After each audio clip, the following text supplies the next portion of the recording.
Hello. We are talking about tonight the aftermath of last week's Tablebreakers game, where I ran the second part of my alpha test. Erroneously, I called it a beta test. It's actually the alpha test. These are the first people to touch it. So we're going to discuss and go around and see what people had thoughts about. With me, we have this. We have Baron G Rock.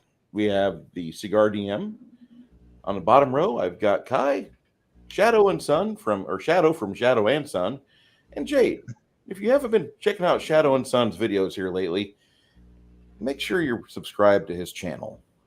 Shadow, if you could do me a favor, and we'll get you your link in the chat there so people can jump in on there. Thank you so much. My name is Bruce.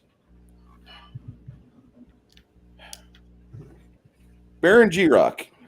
Yes. When I told you what game or what the parameters of the game I was running, did you have any initial thoughts? Well, let's see what kind of craziness Bruce has got in his brain. And let the mayhem ensue. Did it feel like you were in control of your character's facilities a little better with this, or did you feel like there's maybe too much DM agency versus what the players had going on?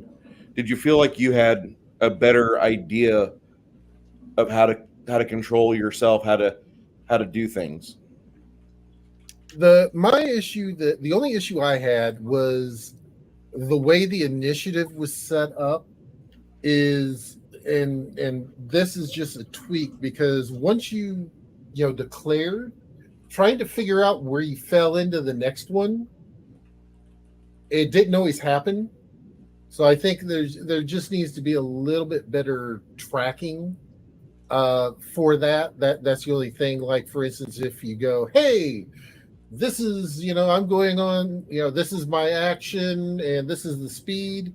And then I think as the DM, you should probably make a little bit of a, mark of, oh, okay, boom. It's kind of like how right now with a lot of the way the initiative systems work, everyone gives their initiative and then you just roll through the list after you sort them. I think that's one thing that kind of needs to be done, because the initiative, that was one of my big things. It's just the initiative side. That was just a little confusing, not using that type of initiative system before. So, and just figuring out where to go and everything else. I did like, let me backtrack just here. I did enjoy the initiative system, but I think it just needs a little more clarity. And that way we can, definitely get in and that way it's a all around, I know when I'm going, when I'm going, and because then that way if for whatever reason you call out the number and I miss it and you keep going, it's like, oh, you're already past me. Never mind. Even after I've declared. So. Okay. I think if like, say if we had like an initiative tracker available, like if it was a home game, we could just set up a few miniatures or a few pogs. I said pogs up, and that way you would know who's going next. Yeah. You would prefer something like that happen. Well, okay. just something that tells that way you kind of know. It's because usually when you're going after somebody, especially when you're trying to declare, you're watching what's happening on the board and then trying to say, okay, these are the things that I have. And then, you're like, okay. Oh shit, that was my turn, because you want to try to think of your next turn ahead because you have to declare it. So I think what it is that, for a magic user or for, like the cleric or healer, sometimes, you have to be able to switch it on the fly, because, you're like, okay, I'm going to do this. And then all of a sudden, oh, look, our fighter just got, He's down on one knee because he just got stabbed in the chest. Shit. And it's just trying to that whole switch gear thing. I think Okay. is the biggest thing. See, one other person's comment on that was that I would rather just whenever people ask me what am I doing next, I'll declare a move action because then I can go within 5 seconds. But if something gets my attention, I need to be somewhere else. I can tell the DM on whatever initiative count he's on, 2, 6, 7, 8, whatever. I can say, actually, I'm not going to be moving. I'm actually switching up this. And he was telling me that he was cheating. He's like, I could cheat the system by just declaring a move action. Because if I do an action like stabbing or casting a spell, it's like 9 seconds, and I'm screwed. I'm like, okay, so that's interesting. Connell,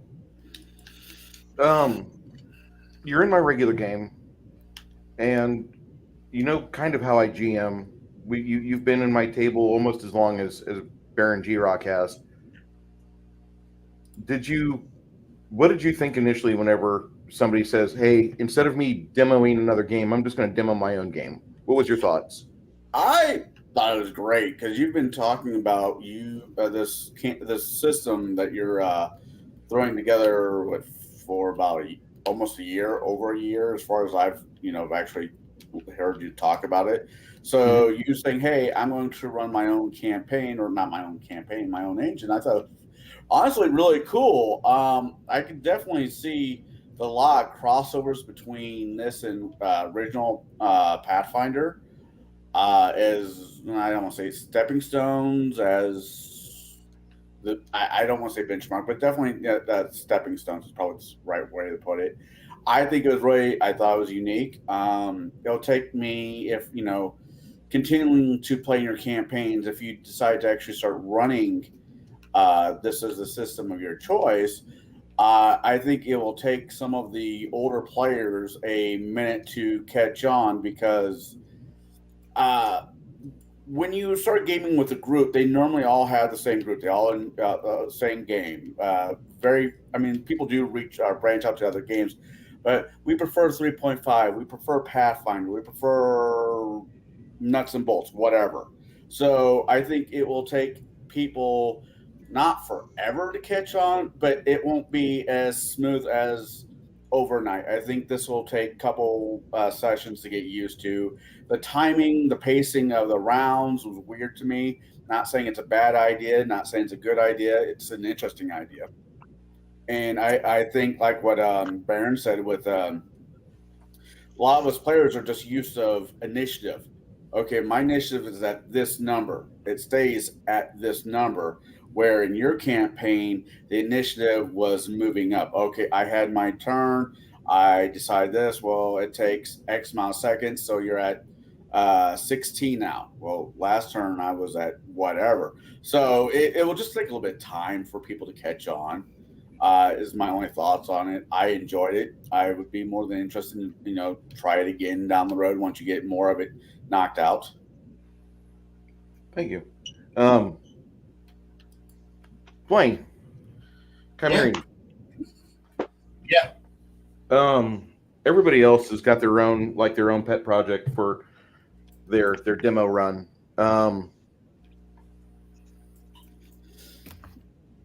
Was there any trepidation that you had about somebody saying, "I'm going to run my own system"?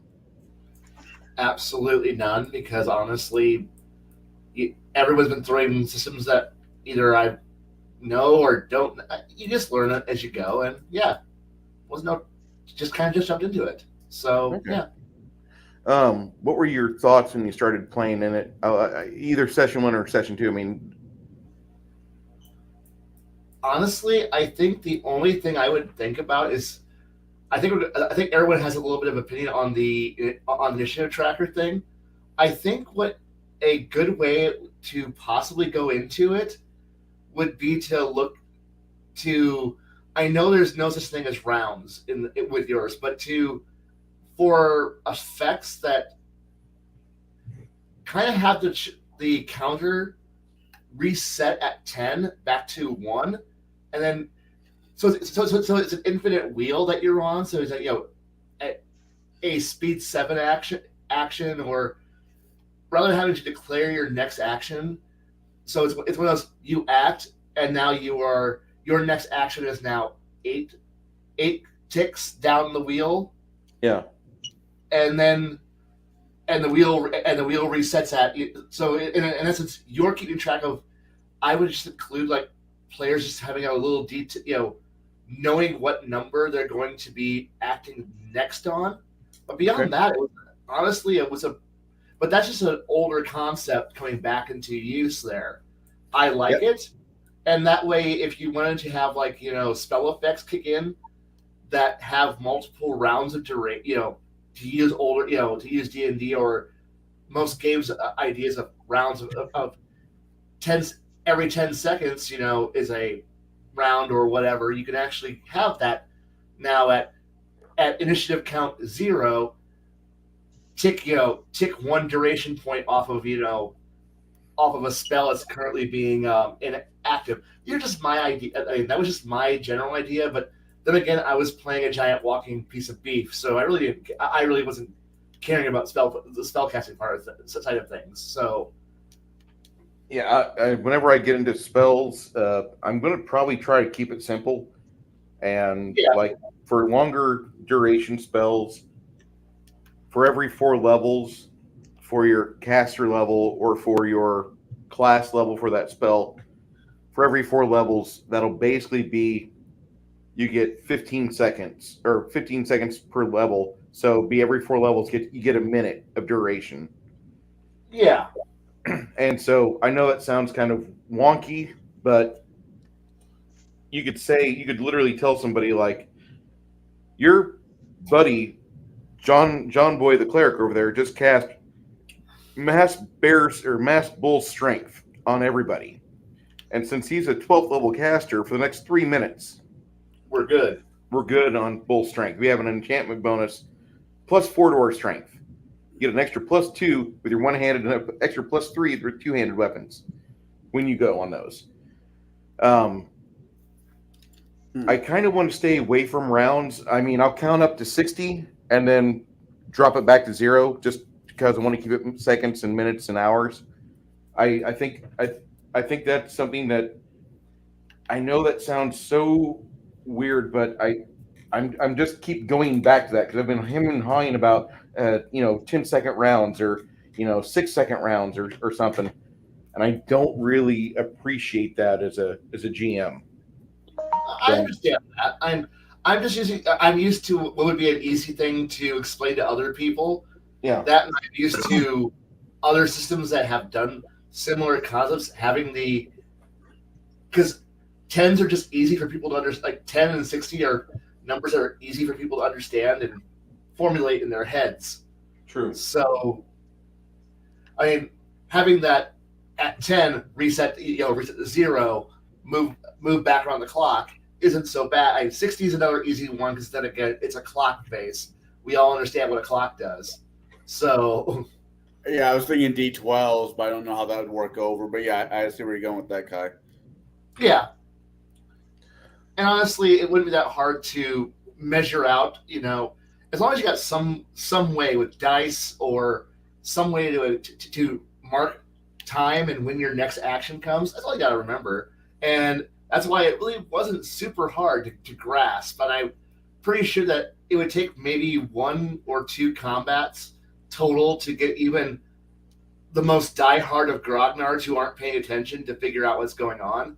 And newbies would figure it out pretty fast, actually.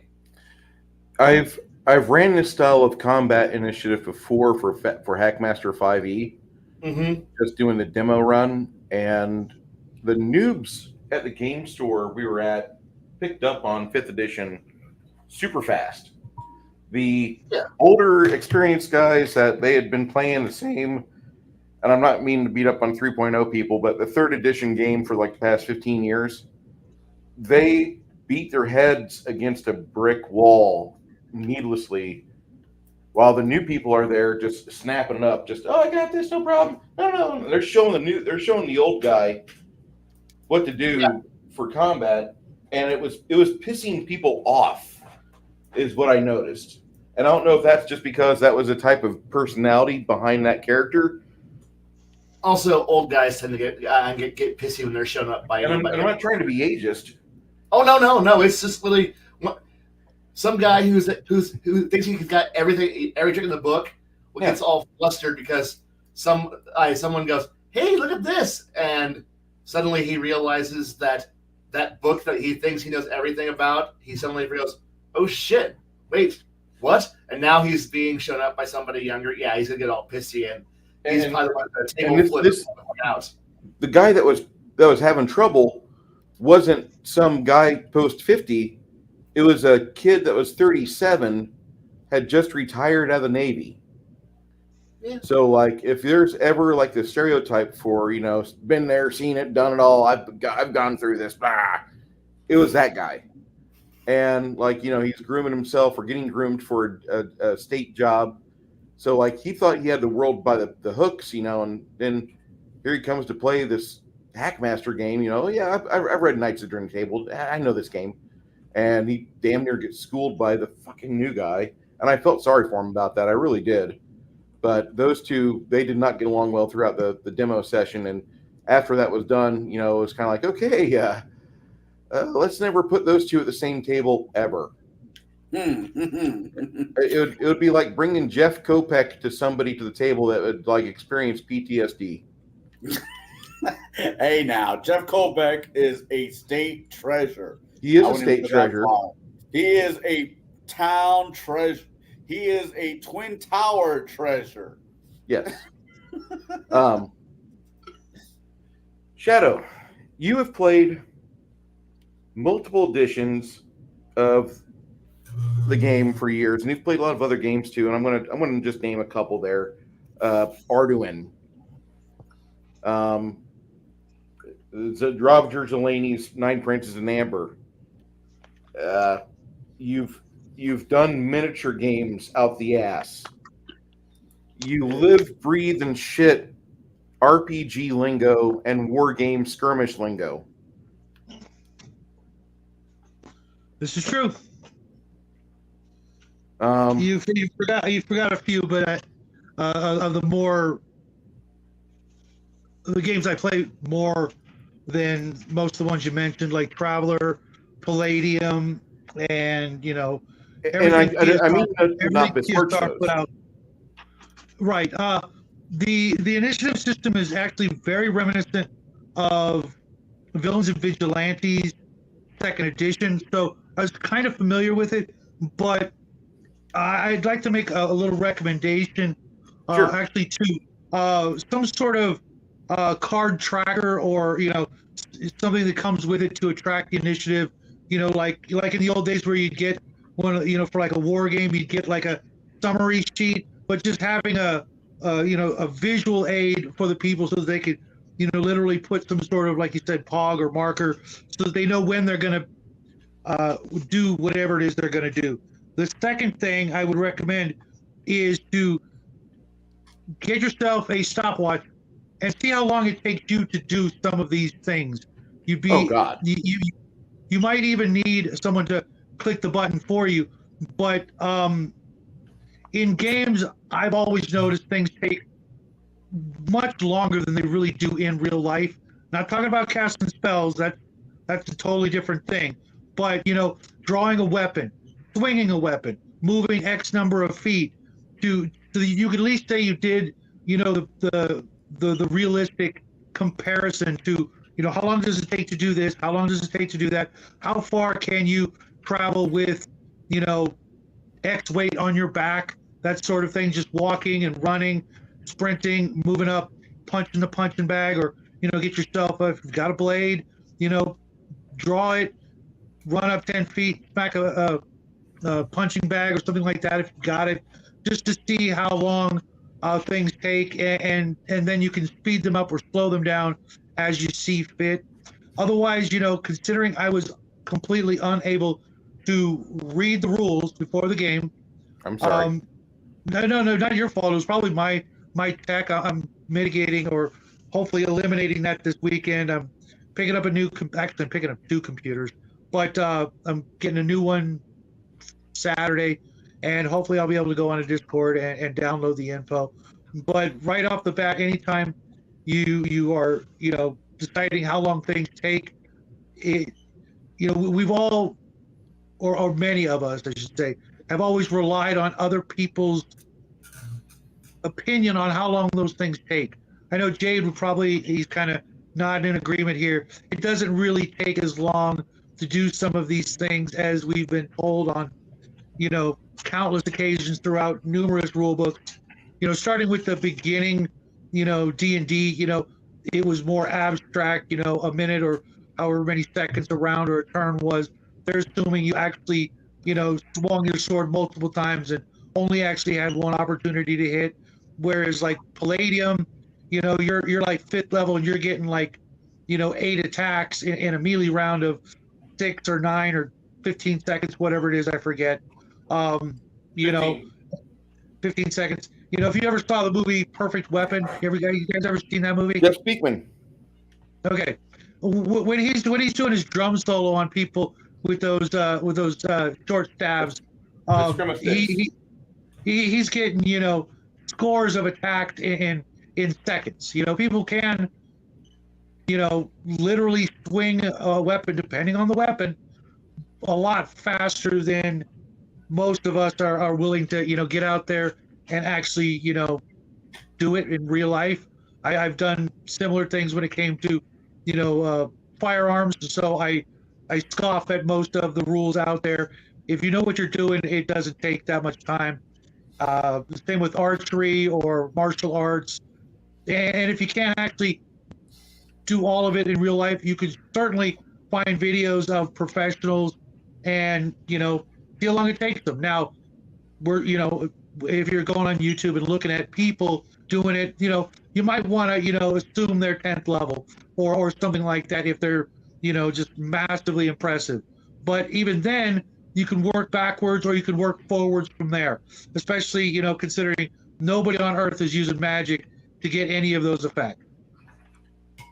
Very true. And I wanted to kind of reflect that. I think the initiative system, like when people see like I can make one attack with a short sword or a dagger within 9 seconds, that's forever. In real life, I can look at me. I can stand here and I can attack 12 times in 10 seconds. Oh, yeah, that's great. But I'm just using that as a like within this span of time, you manage to find an opening X number of times. And as time goes on, that speed factor does drop. I will let you know a 20th level martial character in this campaign or in this type of system is going to be making probably an attack every 4 seconds. And that's probably the pinnacle of design without using like 9th and 10th level spells.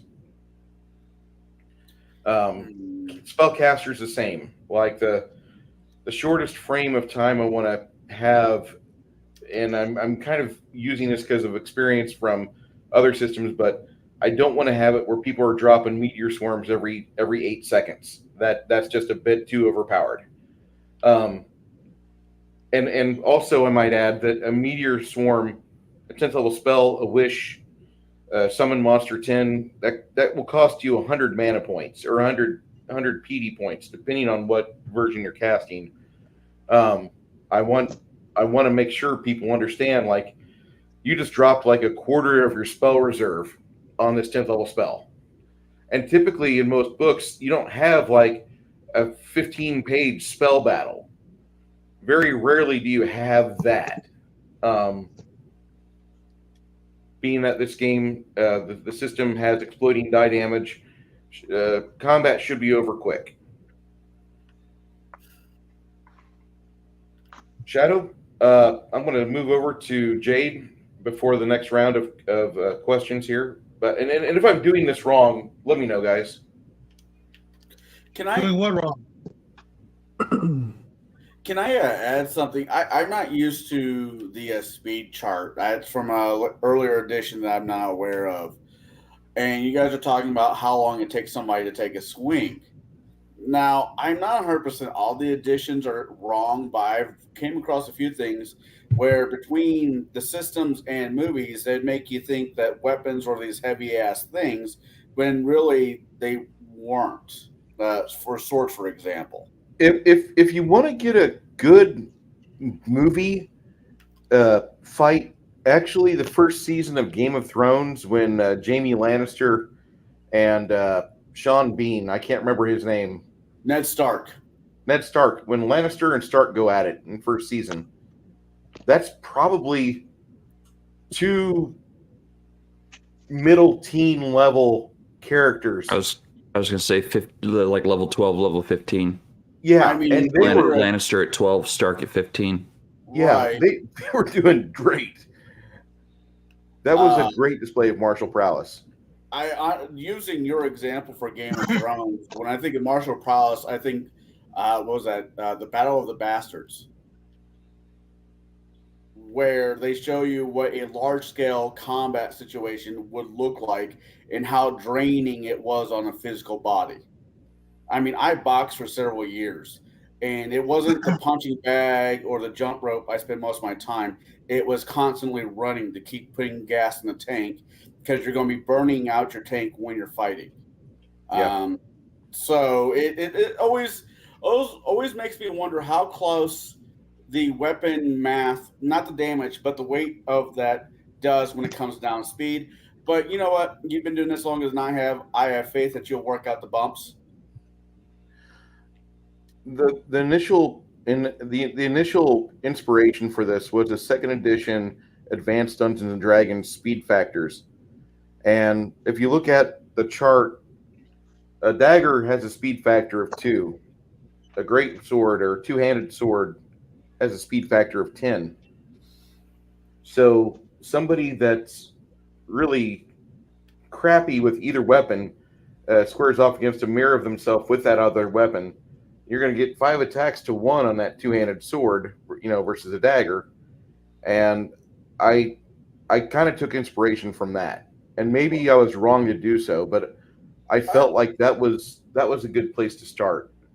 There's nothing wrong with it. I do like the concept. I have a funny, irrational fear of mirrors because of a DM. Jaide? I don't know what you're talking about. Yeah, asshole. Anyway, I don't know. I mean, I'm the youngest. I mean, I've paid DM not as long as, let's say, Shadow has, but I've looked at this game from a professional attribute, and the getting people to sit down. Yeah, Kai is absolutely right. Younger, newer players are going to take this game, the mechanics of this game, very easily because they have nothing they're fighting against. The whole glass empty half full scenario. They're completely empty glass. They don't have to. So this edition did it this way. Well, that edition did it that way. Whatever. So if somebody's sitting down for the first time and playing this campaign, they're not going to have the same hangups as I did or other players will have who've been playing for X amount of years. If that makes sense to you. I've already seen this start to happen, and a lot of people I know that have ran 5th edition Hackmaster have told me that they've noticed that guys that are 5 years into a campaign or they've been in the system for over a decade, they're the ones that are hardest to convert over to start thinking on their feet more or less. And that's not really, I'm not trying to target people, I'm not trying to be ageist or restricted whatsoever, but I'm just trying to have a combat system that to me it makes more sense. If you do light attacks, you're going to have a more frequent time of like, what am I doing next? What am I doing next? Whereas somebody that's doing a long game, well, I'm going to stand over here and cast Summon Monster 8, and that'll go off at approximately 13 seconds from now if I do not get attacked. or if they've got a feat like cast on the run. I'm going to move over here, my 25 feet or my 30 feet if I'm an elf, and I'm going to move over here 25 feet, and the entire time I'm casting this spell, and that's going to go off on 13. Okay. Well, I'm kind of curious how you're, because I mainly, for the life of me, I normally play archers. And that was the one thing I didn't see really anybody do, your archery. It was, or did I miss that? That was me. Oh, right. No. Yeah. Remember the time that the shadow shot Kai? That because he would have, if I think if Kai hadn't had a shield, it might have been worse. But because Kai was standing where he was, he gave a +4 armor or +4 shield bonus or +20% shield bonus to the foe he's fighting. If there had only been a higher result on the die, it would have worked. But that's why I got hit. Forget about it, because how that fight and that dice rolls like that was just, that's nobody's fault. It was just the computer dice. No, that's the dice. Yeah. But the thing is that this game also has one other thing that goes in favor. Damage reduction. Damage reduction from armor is a thing. I liked it. Maybe It should be it's a too thing. much. No. Guy's like, no, my blood needs to stay in me. Oh, that's how armor actually worked. Look. The old school days of it making you harder to hit is and has always been retarded. It doesn't work that way. It just doesn't. Look, fighter literally has absolutely nothing going for it, except for the fact that it's wearing a giant pile of armor, can take the hits like a juggernaut, and make my one stabby action. So having that ability to soak hits better than everybody else in the party, please, if you're going to not give the fighter anything useful besides stab and armor, please keep the armor nice. I need to go to Jaide real quick, but I want to come back to Kai on that whenever I'm done with Jaide. Jaide, good idea, bad idea to run alpha test with you guys? I think it was a good idea. We're all veterans of playing the hobby for several years. So we can have a pretty quick handle on game mechanics, because it's not game mechanics that are, new to us. Like the only new thing was the initiative system to me. Because I've played games where it's percentile dice versus D20s or other types of dice. And as far as the initiative goes, I'm sure having a tool there to help you along until you understand continual initiative, it could be helpful. But at the same time, it's an easy concept to grasp. Okay, once you declare your action, you're locked in. And I think that needs to be a key thing. When you declare your action, you're locked in. And the reason you should be locked in is because in a battle is a horrific clusterfuck of absolute hell. And you get you get kind of focused on what you're doing, that sometimes things around you just fade away because you're so focused on just the one thing. So when you've made a decision in a battle, in a fight, in an actual fight, you follow through with it. You don't change course mid-motion. And I can actually speak on this because I have done martial arts. I have been in those situations where I'm, especially in judo tournaments, you get into a motion, and if you stop moving because your brain just has a hiccup, you're going to get hurt. Freezing up mid throw, you can throw yourself, you can pull a muscle, twist a joint in the wrong direction. So when you're in a fight, you are hyper focused on what it is you're doing. Yes, you are aware of the battlefield around you, or at least I hope you are. But at the same time, when you make a decision, you're locked into it. You follow it through. So that whole thing of, oh yeah, I'm gonna game the system by just taking a move action and then just deciding halfway through my move action what I'm gonna do. Okay, so you lost a few seconds in your move action. That's fine. But now that you've locked into what you're doing next, you now have to wait that additional time until it goes off. Because it's not just it's not an instacast.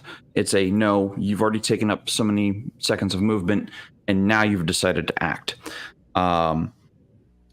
So I do like the concept of continual initiative. It is one of those things that I have kind of wanted to tinker with. I've seen a bunch of different ways of doing initiative all over the internet. Some of them, like, instead of rolling a d20 to decide when you roll a d20 in combat, you just roll the d20, and that is your initiative as well as your attack modifier, or your attack variable. Like I said, I've been tinkering here and there, so I do like the continual initiative.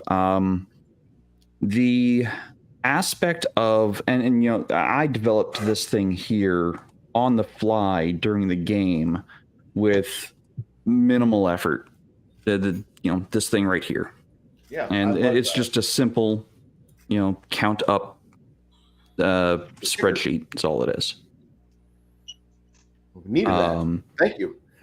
Yeah, and you have access to it. I've shared my access to you, Bruce, on Google Drive.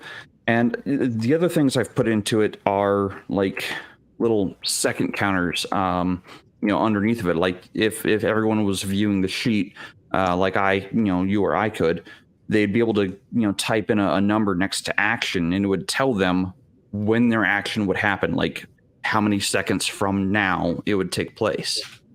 And then they could record that separately.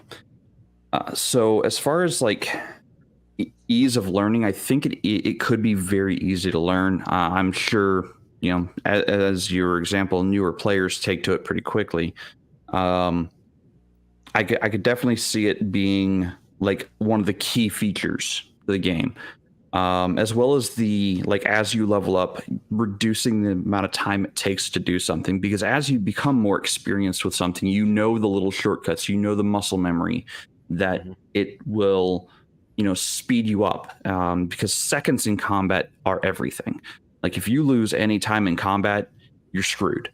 So you really hone your skills to be as quick as possible, to be as quick and lithe on your feet as possible, so that you don't get caught out, while you're like mid swing on something and somebody steps into your swing and gives you a uppercut jab right into your sternum, because you took too long making that right hook. Never make the right hook. The power you gain for it just slows you down. Quick jabs. Anyway, so I do like the initiative system. I think there could be some improvement, though I don't have the notes for the improvement. I would have to give it a lot more thought. Sure. The other aspect of it is the percentile. Now, as I said, percentile is not new to me. I have played percentile games before, specifically Warhammer 40K and Rogue Trader.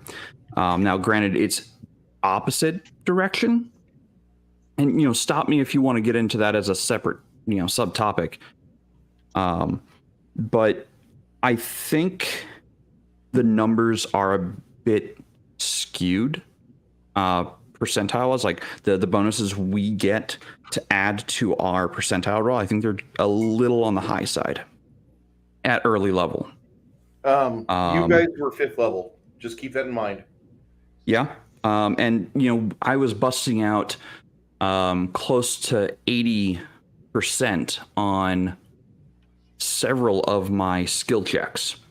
There were multiple times where we went over 100% for our attack rolls. And I think that number might be a bit high. And, because even at lower level, like we're not supposed to be succeeding over 50% of the time in a balanced, and I'm air quoting that, balanced encounter. Like we're supposed to be succeeding about half the time in most of our attempts. Yep. So, like I said, I think it's just a little skewed heavily in the player's favor.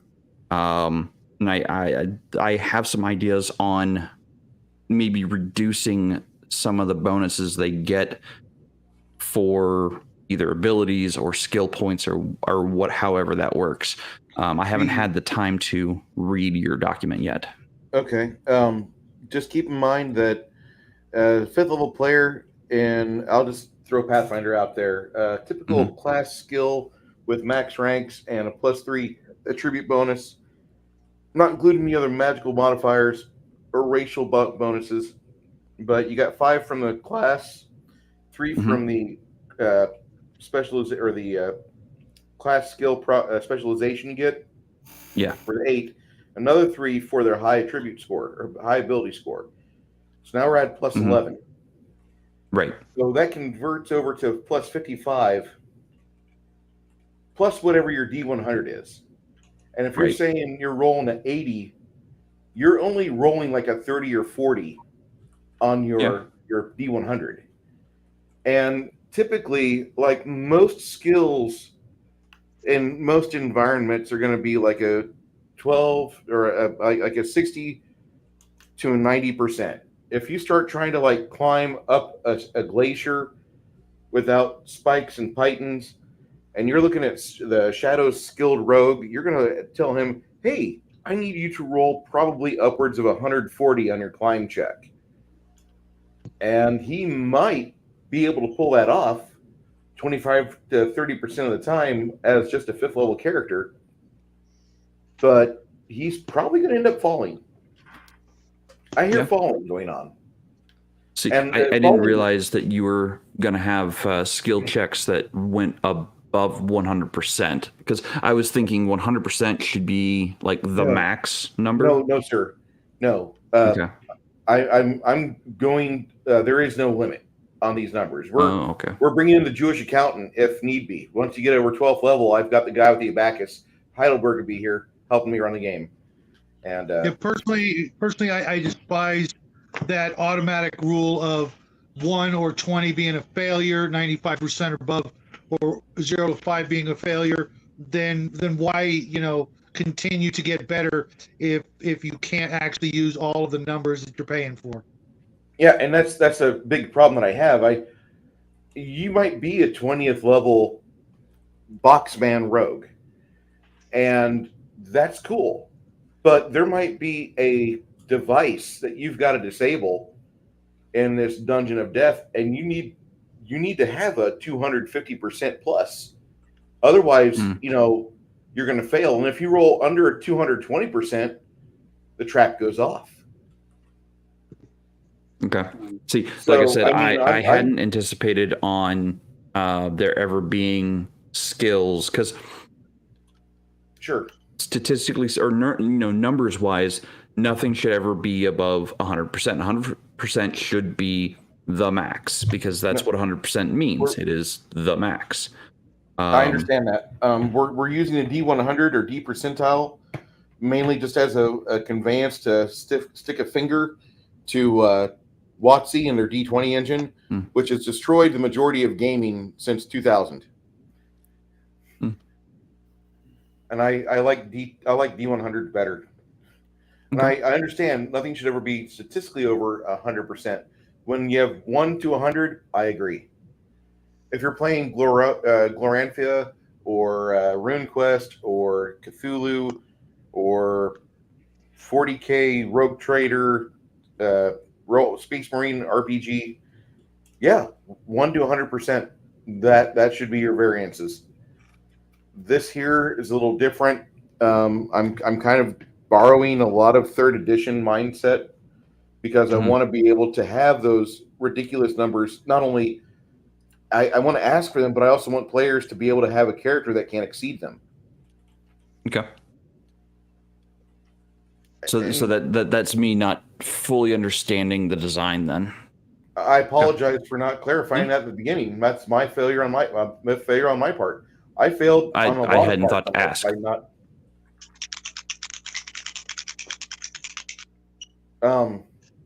I was going to talk to Kai about something. Yeah.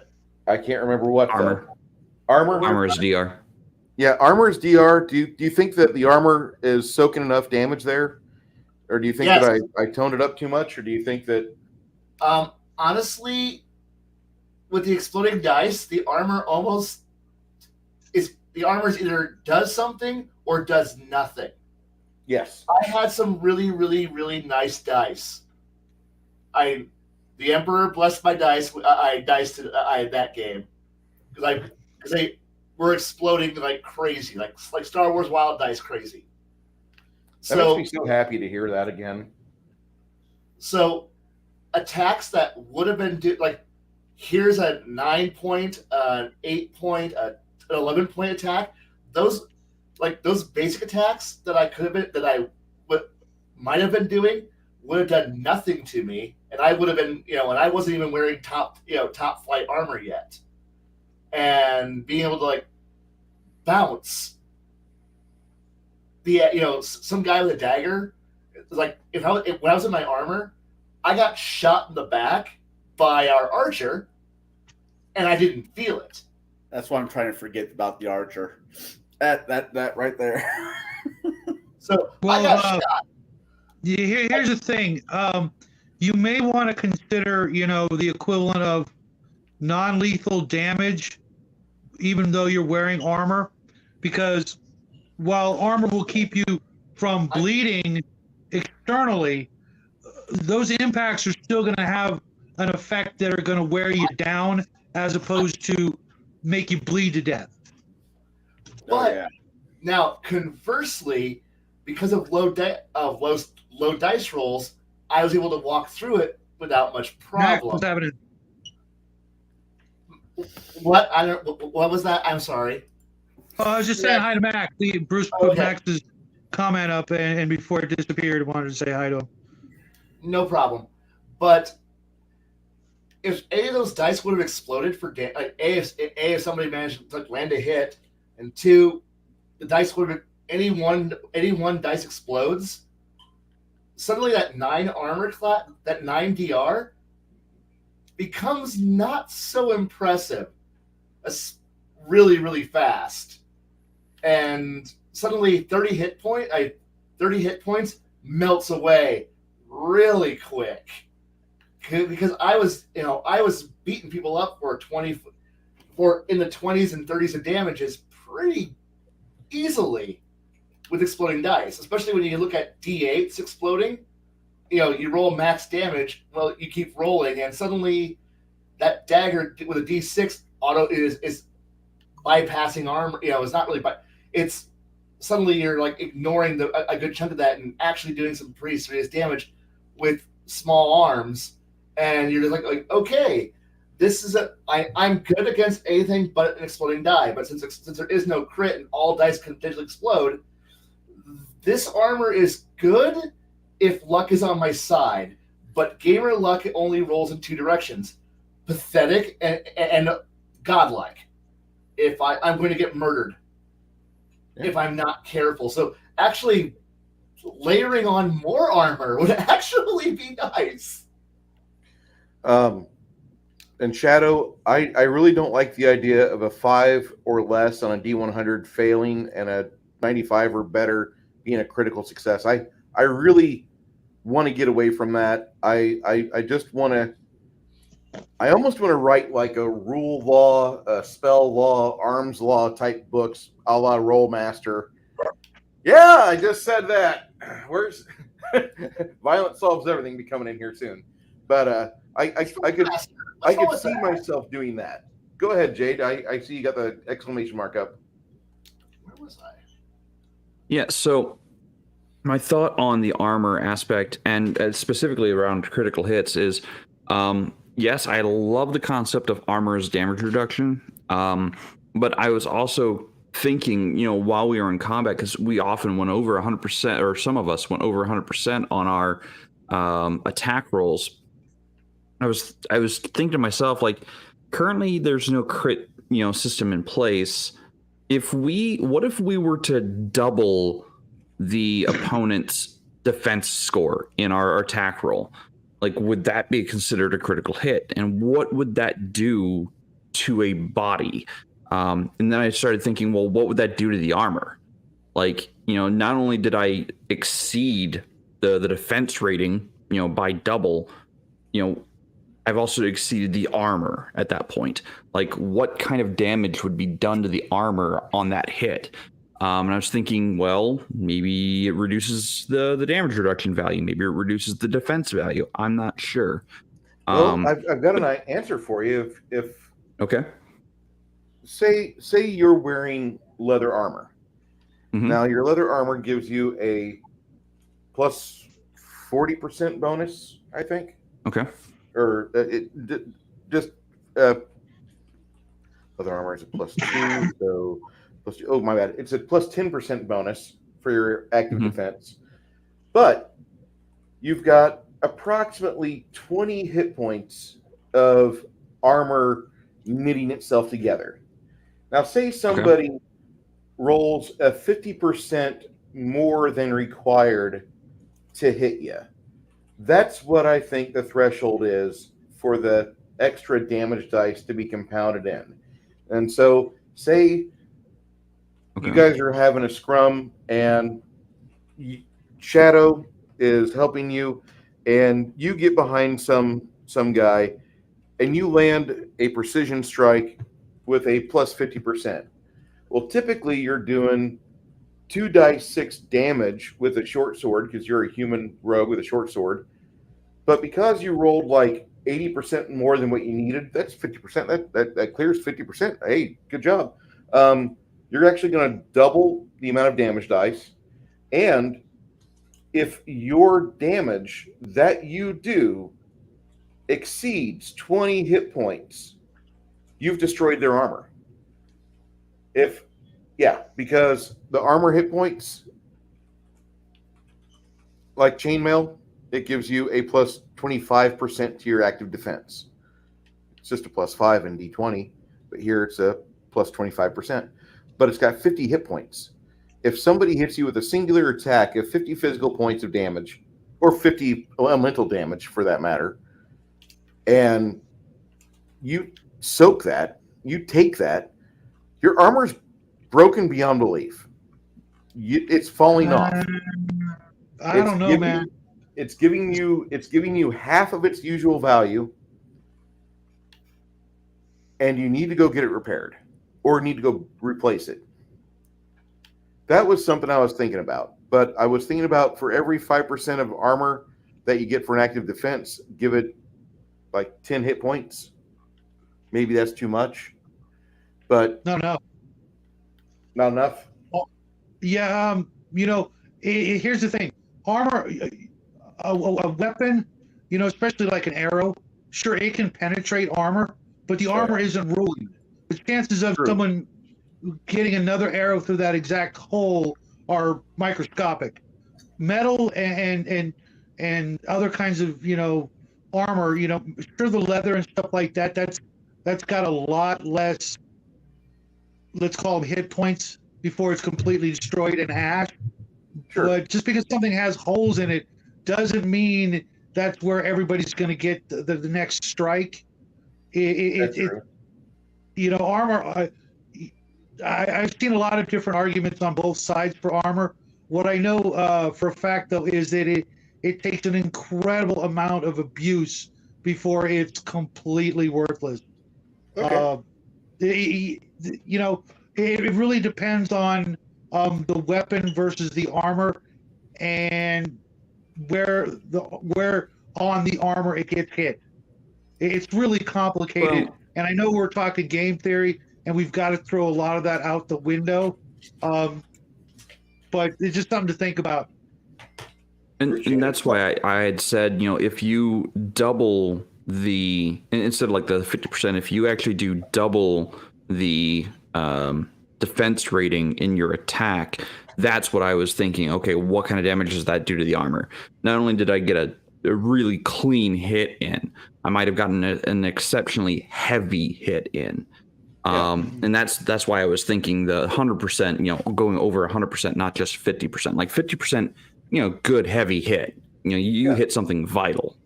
Going additional 100% over, like that's wow. I don't like critical hits being relying on that. Oh, you rolled a natural 20, or oh, Bruce, you rolled a natural 100. Tally up the damage, tally up the bonuses. And the reason why I'm going 50% over is that actually, and I know you guys might groan here, but Kai's going to hear this, and he's like, no, you just need plus 10 more in Pathfinder 2 to initiate a critical hit. Yeah. Yeah. So I know that sounds kind of wonky, but I'd much rather be going for something on that scale than just a 1 in 20 for critical hit or critical failure. Well, I'm not saying like the natural 100. I'm saying doubling, like you roll and all your bonuses and the roll added together equals double the value of their defense rating. That to me would be an armor rending hit.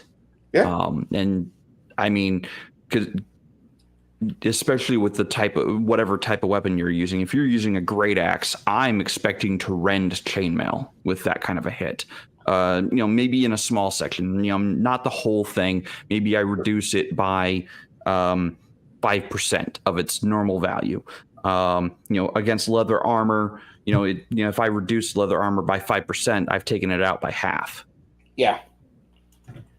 Then go ahead. The other thing is if you look at like magical type armor, then that adds a whole nother spectrum into it. Dynamic. Now, do you triple that now, or do you quadruple?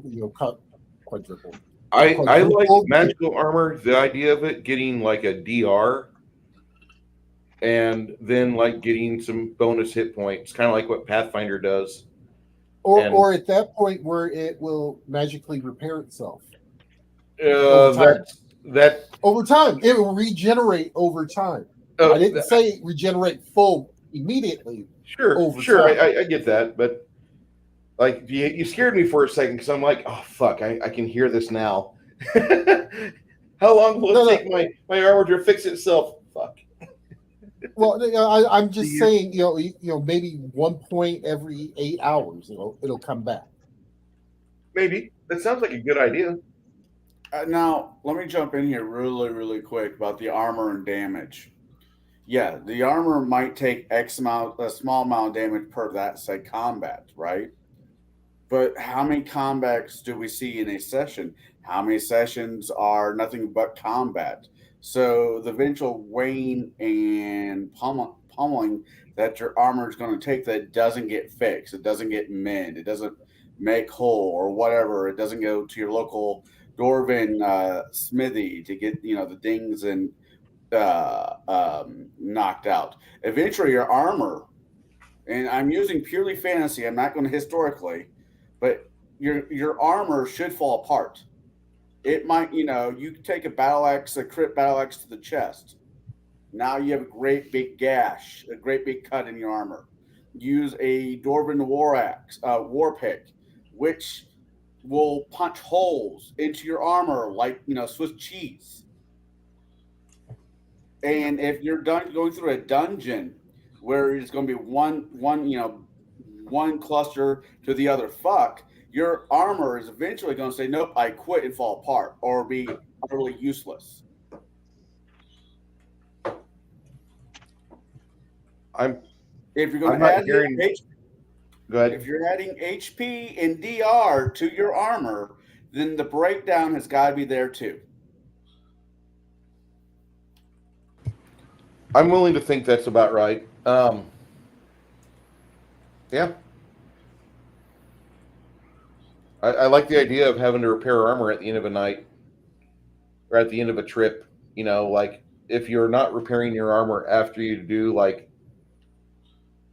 a 20-mile hike, which had 4 minutes of you getting bludgeoned by goblins or being attacked by orcs and now your armor doesn't look so fresh, you're going to need to spend some money on that armor, or you're going to need to sit at a forge yourself and work for a few hours and get this thing back in shape. In some of these editions, they had the skill to make armor, to make weapons, to make armor, to make bow. Why not go back to the older traditions and have that be a thing? There's no reason why that should just disappear. Yes, it is somewhat tedious, but if you're a serious RPG or serious in the game, then you should be willing to do the bumps, the ups and downs. If I'm here, if I'm in the party to get the treasure, I also need to be fighting the dragon. I don't know if that works. I don't know. Max has got some suggestion there. So telling me to go to hell? No, not yet. You're wrong. Go to hell. He says an alternative, if you roll equal to the skill rating down to 50% of the skill rating, that's just a normal hit. If you roll 50% of the skill down to 25%, that's a better hit. If you roll quarter percentile down to a natural 1, that's amazing. And flip that roll to a high system for your game. It's an idea. It's a very, very valuable, very, very good idea. But yeah, that was my input on the armor. I was listening to what you guys were saying, and I'm like, so that was my thought for whatever it's worth. The one thing I want to keep this kind of in mind, as much as I want to be a rule lawyer on things, I would much rather be at the table with players just making rulings. Like, I shouldn't have to write in the book. Like, after a fight, you should sit there after you've won your fights and look over your bodies and try to disinfect any wounds you got so you don't get infections, because disease sucks. I don't really want to have to kill more than wounds. Say again? Infections will kill more than wounds. Oh, yeah. I don't want you to roll 2d10 and tell me what side of the axe I'm throwing at the bad guy hits at the bad guy, if it's staff or blade. Jesus. I want to be able to stress, like, use smart rulings at your table. Like, if a player has been adventuring for 3 days, ask him what variety of MRE he ate, and if he doesn't understand what MRE is, MREs are meals refusing to exit, because you eat one pouch, and then for like 4 days you're just gummed up. You're like, and like finally you have like a half pot of coffee to yourself. It's not even like hot coffee; it's just coffee. You swill it down because like it's chow hall coffee, and you gouge your fucking throat on it. And then finally, about 2 hours later, you feel a slight intestinal GI twinge, and you're like, I got to go to the Skidoo can. Get out of my way. I got to go to the Skidoo can. Get out of my way. I got to go. And you sound like a 10-second bomb getting ready to go off, is what it sounds like. And when you finally get rid of that damn MRE, it is the greatest day of your life. If the players are going like 3 or 4 days, and like you're not like, I don't want the game to necessarily just nut check the players all the time with like tedium, but if you got a dick at your table that's min-maxing the shit out of his character and he's making the game fairly miserable for other people that want to have a game that is a little bit different than other games, the GM is perfectly in line to go with rulings like, hey, did you disinfect these wounds? Hey, did you clean yourself up in the morning? Including shit, shower, and shave, or at least shower and shave, or at least shit. Did you do these things? Because if not, you're walking around in like 10 pounds heavier armor, and nobody will get within 10, 12 feet of you because you smell. Now, your horse doesn't like to saddle up. With that being mine, please do that before you come to the game shop, because no one needs to hear you in the stall or smell you. I tell you what, if Richard or if Russ would have gone to the game store and just used the soap in the dispenser and been humane instead of just sitting there sweating, playing Magic the Gathering, it would have been so much better. Sorry. Hey, Bruce, I had another question about armor. Go ahead. Are you using entirely Earth equivalent types of armor? Are you coming up with any Right of your now, own? yes. Because depending on the technology and the magic, especially if you even for a second consider dwarven make armor versus human equivalents, you're going to be talking about greater thicknesses and better materials and things like that. The reason I ask is I've got a plate carrier that's approximately a centimeter thick of steel. There's nothing going through that other than something incredibly military. You know what I'm saying? You can hit that all day long with any medieval weapon, and all you're going to do is ruin your weapons. The guy inside is not going to feel too good because of the impact, but not because of the blades cutting. I mean, I could literally go at it with anything short of a drill, and you're not even going to scratch it. Whatever's behind it is going to be wheezing, if not coughing up blood from that, but you're not going to get through it. You can't. Was your So it's character something to think name about, maybe- especially when where we are talking about a world that's not Earth, a fantasy world that's going to have completely different innovations and styles of crafting. Too often I see everything is always Earth equivalent, but it's not Earth, and for the most part, they stopped using armor for a good freaking reason, because it was more of a detriment at the end of the day when it came to things like crossbows and fatigue and dealing with the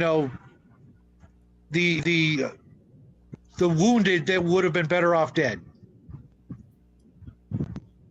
For right now, human settlements will probably have majority of like familiar armors and materials, sure, but I'm sure with like supplements that detail non-human settlements, like you're going to find out that the dwarves pretty much will shape a stone into a piece of armor, and then they'll help one of their buddies get it on them, and then they'll be walking around with this stone armor, and he's going to just cruise at 20 foot per movement because he's able to, like, hey, no matter what, as long as I don't go over my strength on my encumbrance rating, I can still move at my speed. And that's what dwarves do. That's a kind of a dick maneuver that the dwarves do, but that's something that not a lot of GMs think about, and I've not heard a lot of people talk about that in the 20 years of playing 3.0 and 3X. Hey, Joseph. Now, to be fair, though, in Bruce's campaign, only people that make quality armor are the dwarves. Fuck everybody else. And it's not all in this crap. They move donkeys and they make the best armor. No one else matters. I don't know. I mean, I'm pretty certain that elves would come up with some stuff that would be They're pretty too incredible. lazy in their trees. No, they're not. Oh, That's a stereotype. If they decided to make a suit of armor, they might spend 100 years on it, and nothing's getting through that. Oh, yeah. Max is in the chat, so I was just, playing to the crowd. Kai, you were getting ready to say something. What's up, buddy? I'm going to write a small book of look, when it's my turn to GM, it's going to be a familiar game engine, but boy, am I going to just throw at you what a steampunk world that's not full of bullshittery, and that's currently on its fourth apocalypse, post-apocalyptic hellscape will look like. And yes, I'm just shut up now. It's not running now. Excuse me. Bye. Kai, looking forward to it. Yes. Excuse me. I got work to do now. So you're actually gonna. All right. So I'm looking at. Legion of Myth says if you guys are worried about armor degradation and falling apart, etc., no game has a better, although overtly crunchy system than Battle Lords of the 23rd and a half century. God, I was expecting Sheriff Don. threshold and structural integrity. Wow. Yep. Baron G Rock. Going forward, would I guess my second question is, did you enjoy yourself? I did. I got fart in the car. I did. I mean, it was off. Just with the exception of what I went over, I think that the story, the motivation of the actual what you ran was good. It was the way that everything was explained, very cinematic style, which I did enjoy. You got a feeling that you were actually up on that mountain, kind of looking down on that, over the edge on the road. You kind of just see the land, kind of spread out before you, things along those lines. I think that it definitely, my only complaint was that I wanted some more. Your only complaint was what? I wanted more. Okay. You have the same complaint, and your campaign and with the way you just ran, and Garrett's. Yeah. Don't get me wrong. I would like to, venture more in the world of less rules and, rules that says, index card.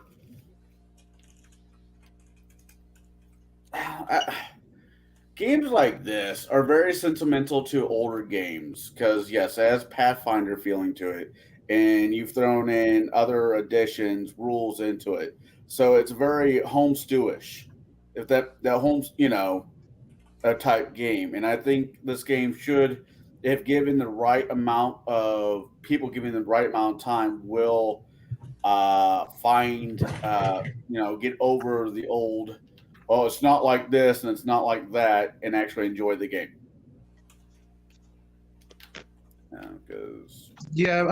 It would have been nice to have, excuse me, seen a conclusion to our effort. That is one thing I've come to expect from a one shot is there is you're not left hanging. There should be the end at the end. Sure. Still mad that Baba Yaga got away with the children pies. Who's to say we're done with those characters? Oh, Bruce runs his next already game. told We you might guys. still be playing it. I told you guys I'm having you all run the characters from Jaide's game when I run in May. Is it? Yeah. You'll be playing the same characters. May or April? May. Is that checking? Okay. Whenever They'll be converted to Traveler, but you'll be running the same characters except Jaide, who will be running the character that he would have ran in that campaign because he was refereeing that game. So he'll be the only one playing somebody new. And if you're lucky and you survive, then you get to be in Jaide's part 2. Well, about that.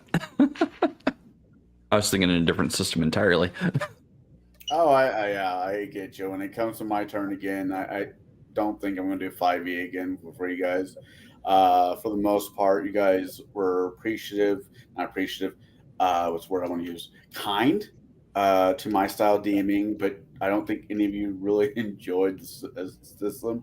My character committed suicide, consumed with grief after that game, so I'd have to roll up a new character. There is no suicide does not exist in my role. You're permanently He unalived himself. That is the correct term. My role Unalived. is ruled by the Catholic Church. There's no suicide or masturbation. You're all fucked. I will say I did enjoy the game mechanics of the game that you ran, Bruce. I would like to see more. I would be, if I can find the damn time, I would read your rule set between that and all the other rule sets I'm currently reading, because there are several in the works right now. I'm actually helping. They're kind of giving small pieces of advice to someone on the Runehammer forums when it comes up for their playtest material. And that actually might be what I playtest next, is their material, because it does look interesting. But no, I did like the mechanics. Like I said, I had a little bit of trouble getting over the fact that 100 was, talking numbers wise, 100% is top. It's full. It's max. I have that problem. But now knowing that the design is to go beyond 100, to go into the hundreds, 200s, 300s, or whatever the case might be, that it's not really percent. Really, it's just a arbitrary value. And now that I have that knowledge, I can see past that. Huh? Percents of a percent? No, just arbitrary numbers. To me, like once I figure out that they're just numbers and not percents, it's all fine. It's all water under the bridge at that point. So like I said, I would play more. And I apologize if I stole the show for the first session. Apparently I do that. You're completely good, man. I had a lot of fun playing with you guys on this alpha test. I thought it was a lot of damn fun. I could really enjoy running a full bore campaign on this. And, in time, I'll be able to get all you guys, your rule sets that you want to take a look at, including the hit location chart whenever you're fighting humanoid enemies and you rolled a hit. And you're like, all right, I rolled a total of, there's an 84 on a dice. And then I got a plus 75 to hit. So that's a 159. And this is no longer an 84. That's a 48 location. What is that, Bruce? Well, that's the main body. What? That's like the stomach, the core area. That's the crotch. Crotch shot. Not really a crotch shot, although it definitely impacts that. How much damage do you do? Oh, I had it explode 4 times. Fuck. That sort of thing. Not my fault. Dice do that. Yeah. And I like the exploding die mechanic, because I think the exploding die mechanic adds such a random element into the game. I don't mind dungeon crawls or something like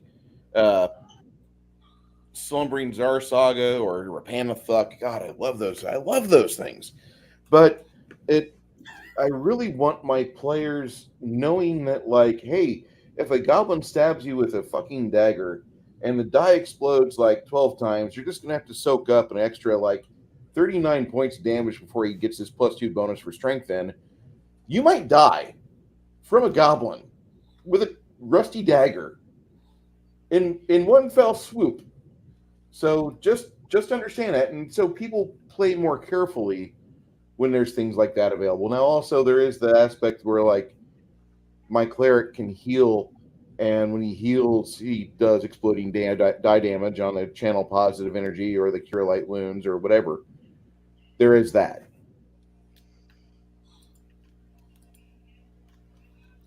But I'll get an update on here, because I've been thinking about the classes, and I want to have the basic 5 classes to where they're accessible within like a crappy die roll territory. And I mean, like, I didn't roll over a 12. Okay, well, you can at least be a fighter.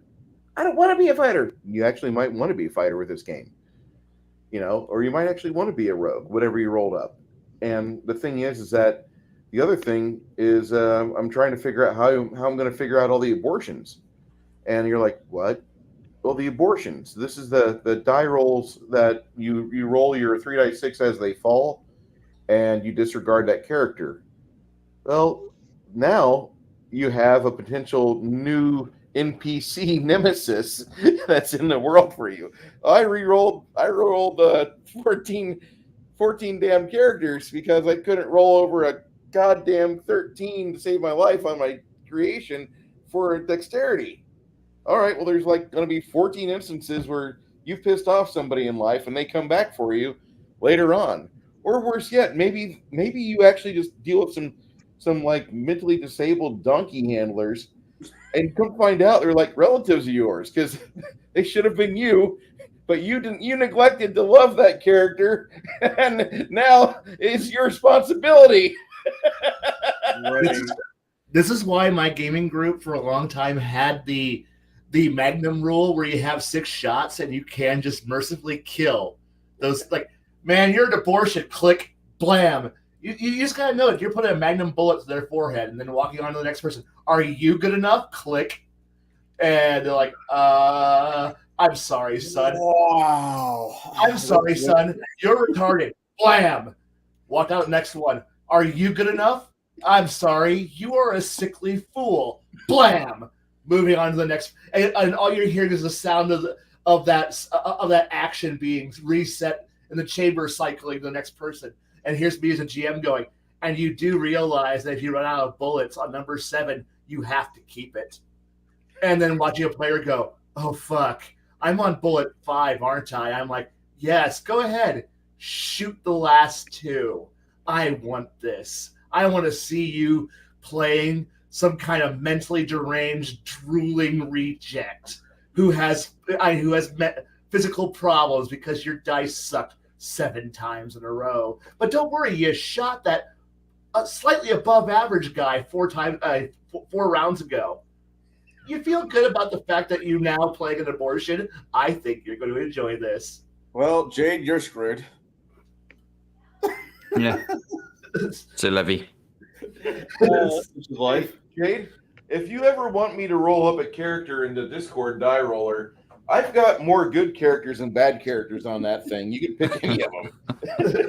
Well, okay. That really depends on the dice I'm using. Because if I'm using my metal dice are apparently really great. My plastic dice aren't worth crap. But if I'm going to, roll up a character, I'm probably going to use that dice tray. Because that is the most fair dice roller electronic dice roller I've ever used. Fair enough. With your printer. Kai, did you enjoy it? Yes, despite all my bitching, yes. Okay. I mean, I was expecting an honest response. I mean, if you don't know, let me know where I fucked up at. Where's the design document wrong, or where's the design? Honestly, when I got to finally do what my character was able to actually do and look past all the other problems, I had fun. It's just that it fell into the trap of, are you fighter man? You better do fighter stuff.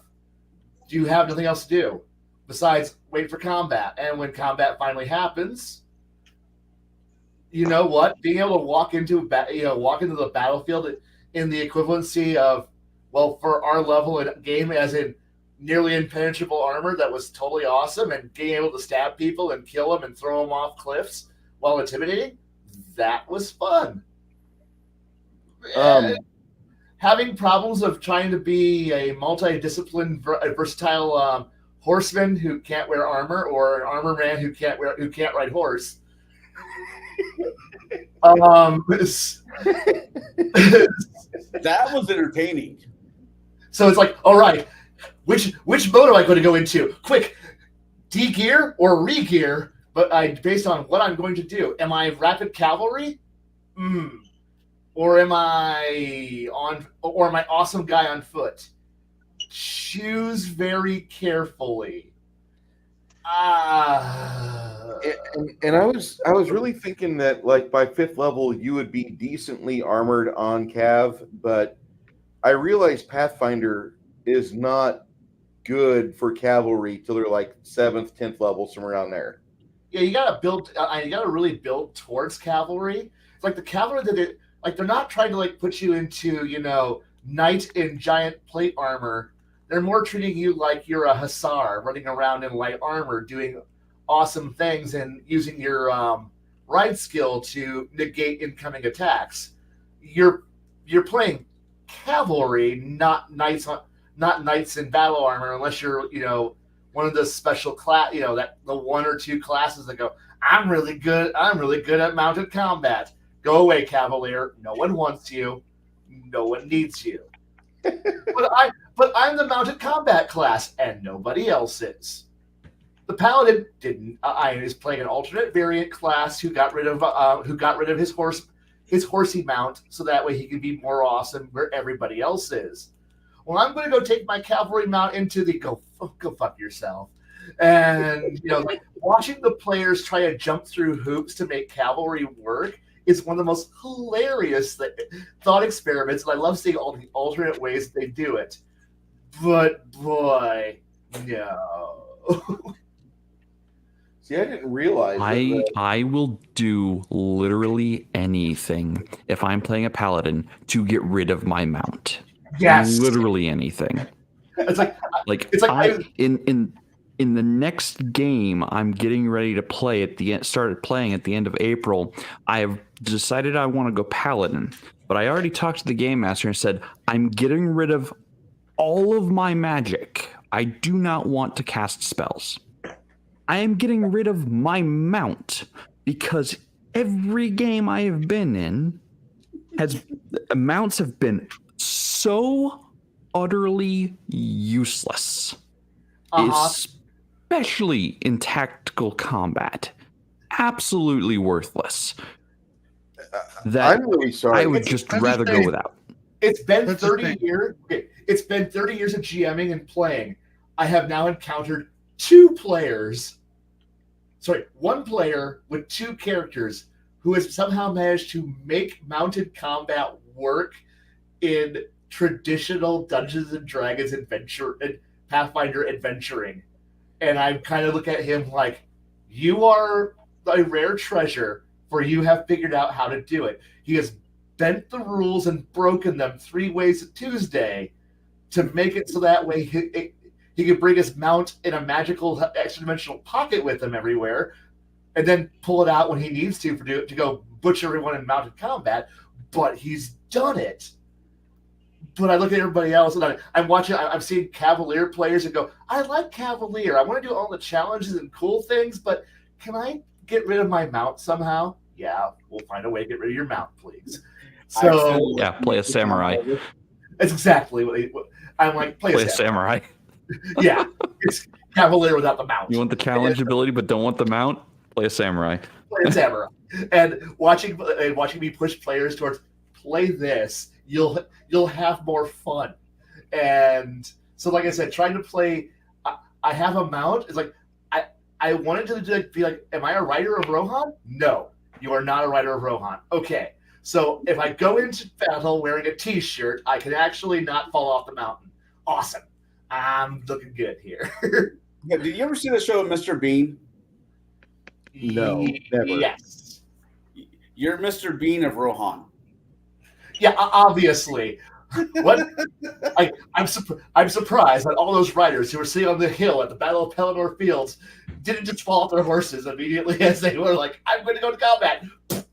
All right, we're useful. Let's go. I mean, if you want to mount, you get yourself a follower that follows behind you with a pair of coconuts. Yeah, pretty much. But no, I mean that'd be more useful. So that would be like my one big complaint. Well, I was like 2 big complaints is I don't have a lot of non-combat abilities, and I'm spending 10 minutes pulling my horse off of the transport truck and then putting my armor on and so I can get onto it. I go ride my horse 15 feet, go look at it and go, nope, that was a bad idea. Come back, get off, put my armor back on, and then go, I'm ready to fight now. even in games where like mounted combat's a thing, like even video games, like my wife and I play Samurai Warriors or even Dynasty Warriors occasionally, and they have mounts. Mounted blade. Yeah, they've got mounted combat in that game.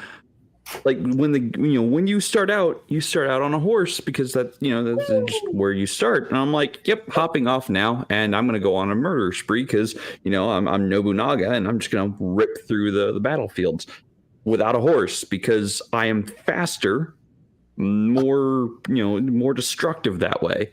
And D&D 3.5 at the very least, and Pathfinder 1E because it's basically the same game.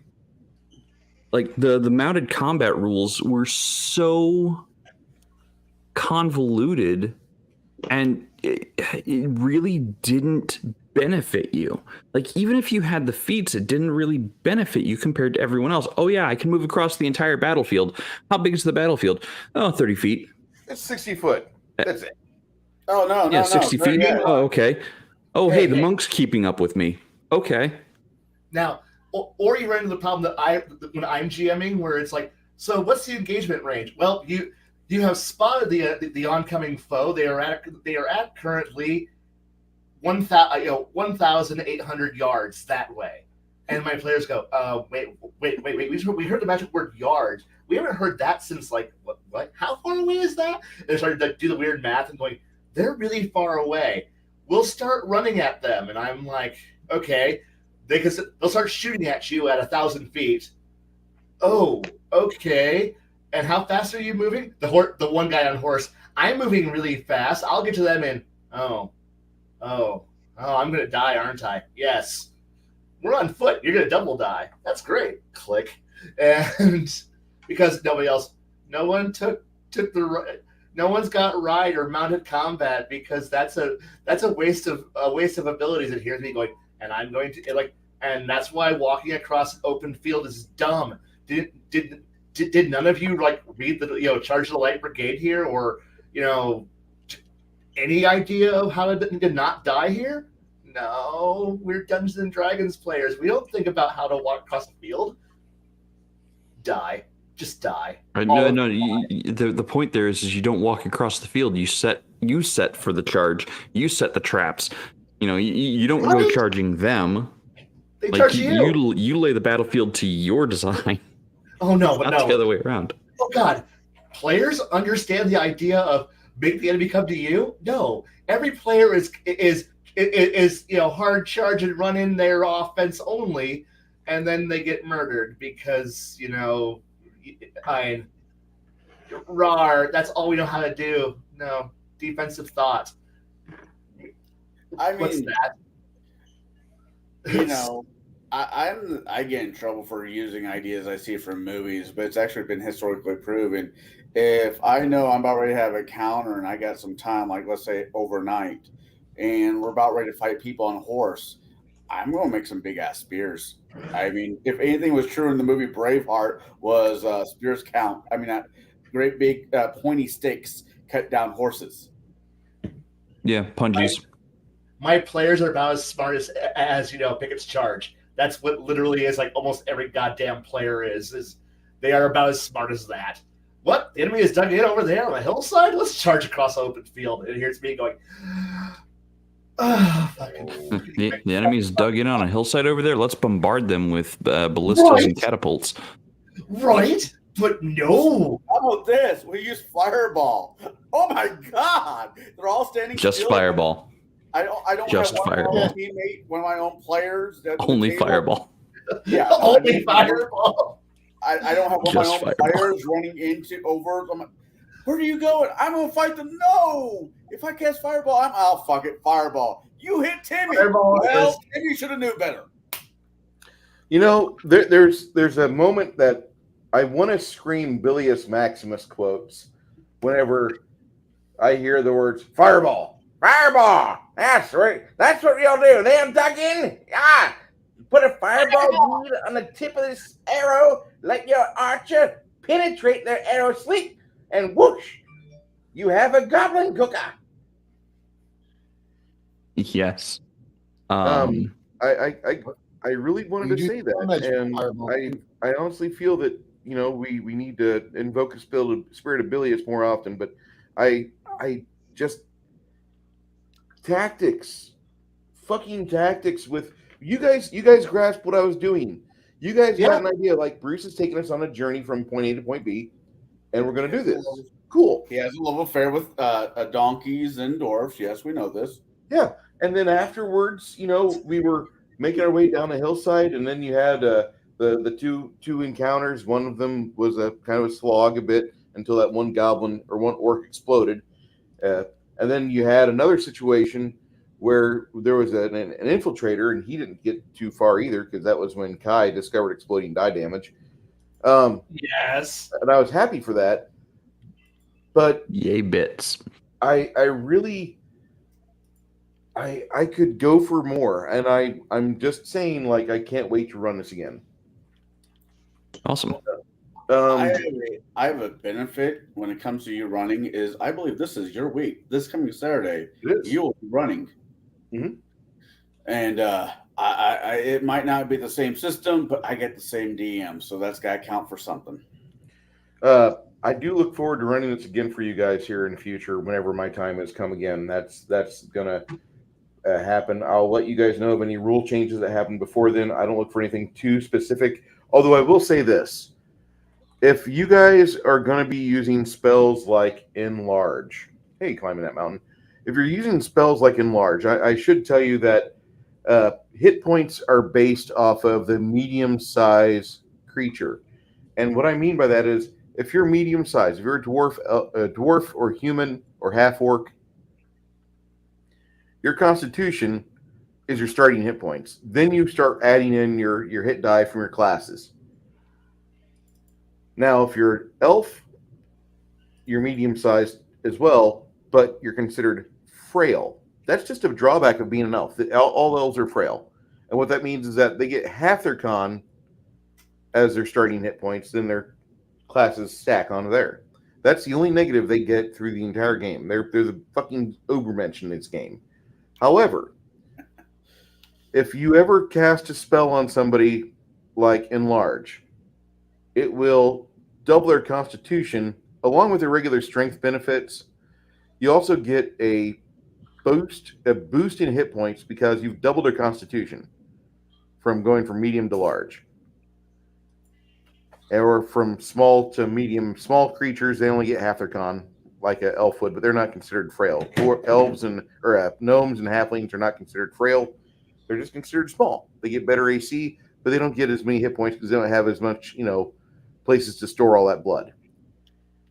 And I figure I should tell you guys that's one of the ways I configure hit points in the game. And if you manage to find a way to go from medium to huge size, you've times your Constitution by 4 for terms of how many hit points do you have now, in addition to your hit die. So when I see my game is more Mathfinder than Pathfinder, I kind of mean it. Sheesh. Well, yeah, that's fine. I get that.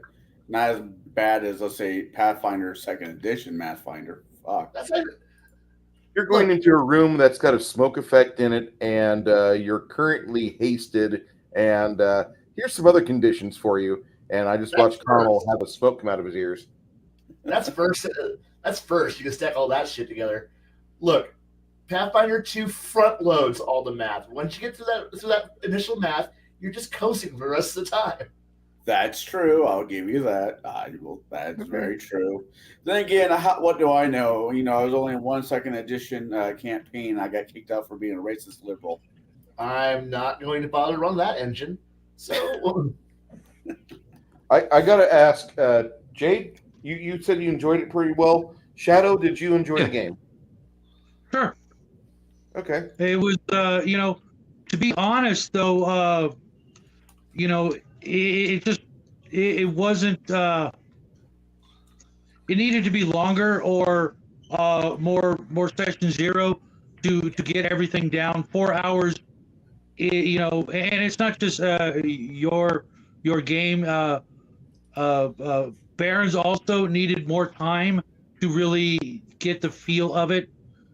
Had we been in person, we all know it would have been 6-8 hours as opposed to 4 hours. So it's definitely going to need the equivalent of a part 2 or something like that to really for me at least to be able to give it any sort of rating or judgment to did I have fun? Of course, but I would need a lot more. I mean, I didn't even get to read the book, so for the most part it was like most of your other games with a couple of different mechanics that didn't really amount to any difference in the enjoyment factor. It was the same guys I've been playing with for 5-6 months now, and it just it needs more time. to play, not the work you put into it or anything like that. It just literally needs more time to develop the story. I mean, we were probably what? How many sessions do you think it would have taken to get to our payday?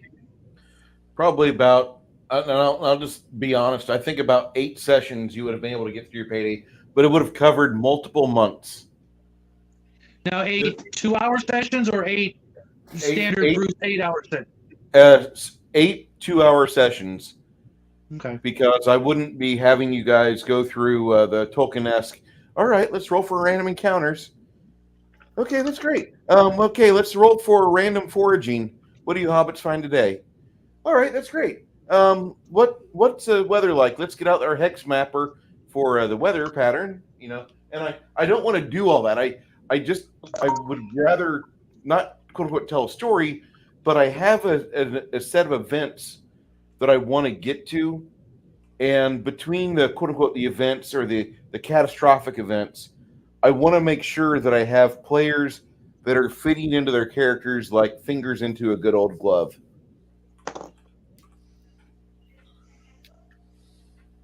Okay.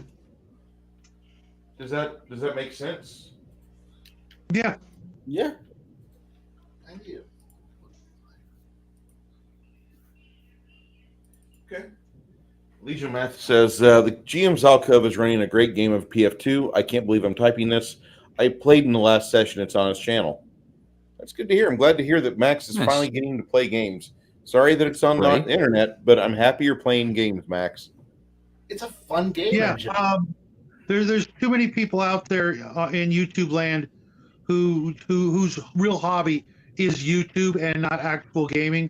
I've addressed this a couple of times, but if you haven't played in multiple years, to quote DM James, what are you doing with your life? Are you really in the hobby, or are you just there to critique something you literally know nothing about from experience?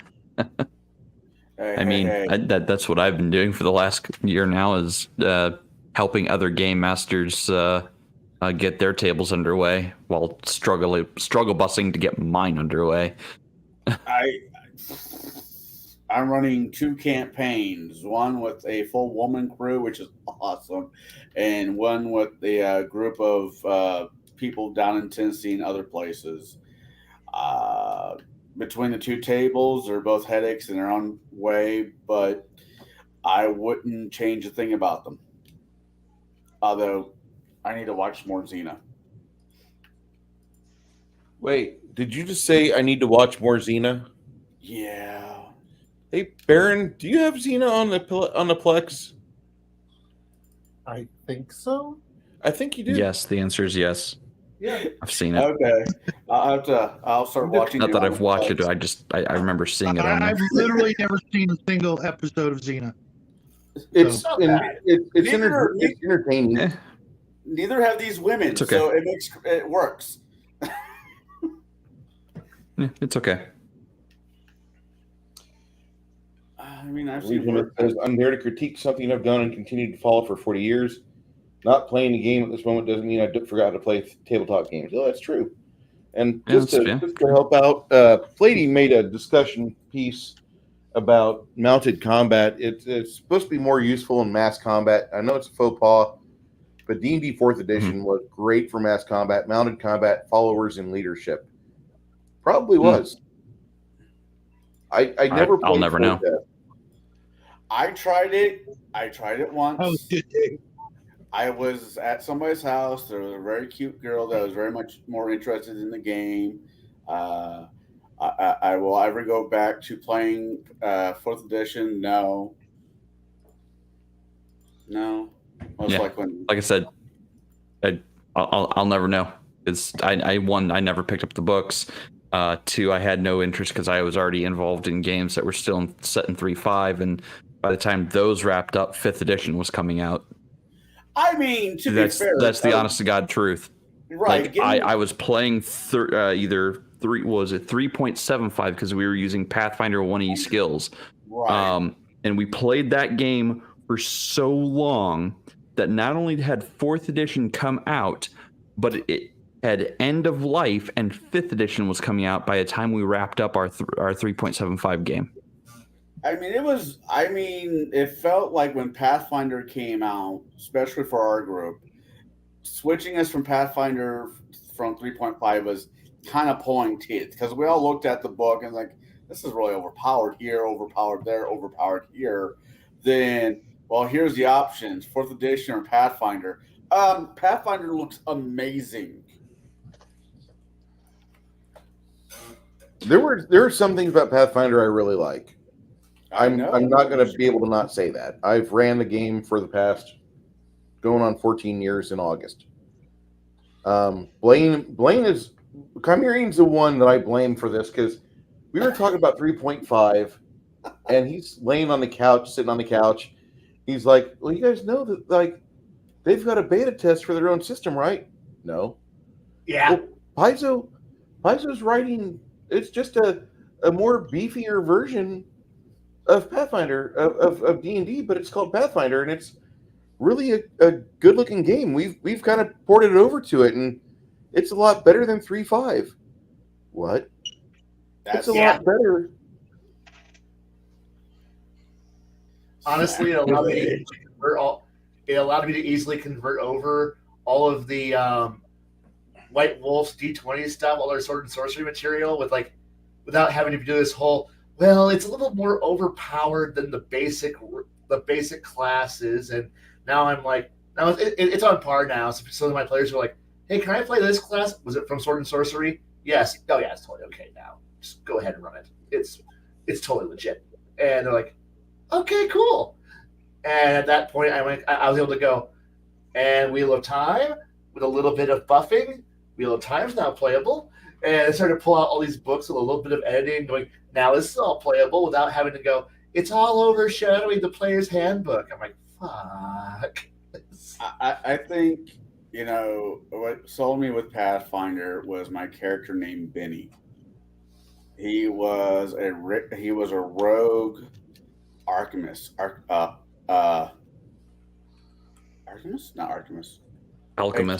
Alchemist. And just some of the things I could do with it was just really cool.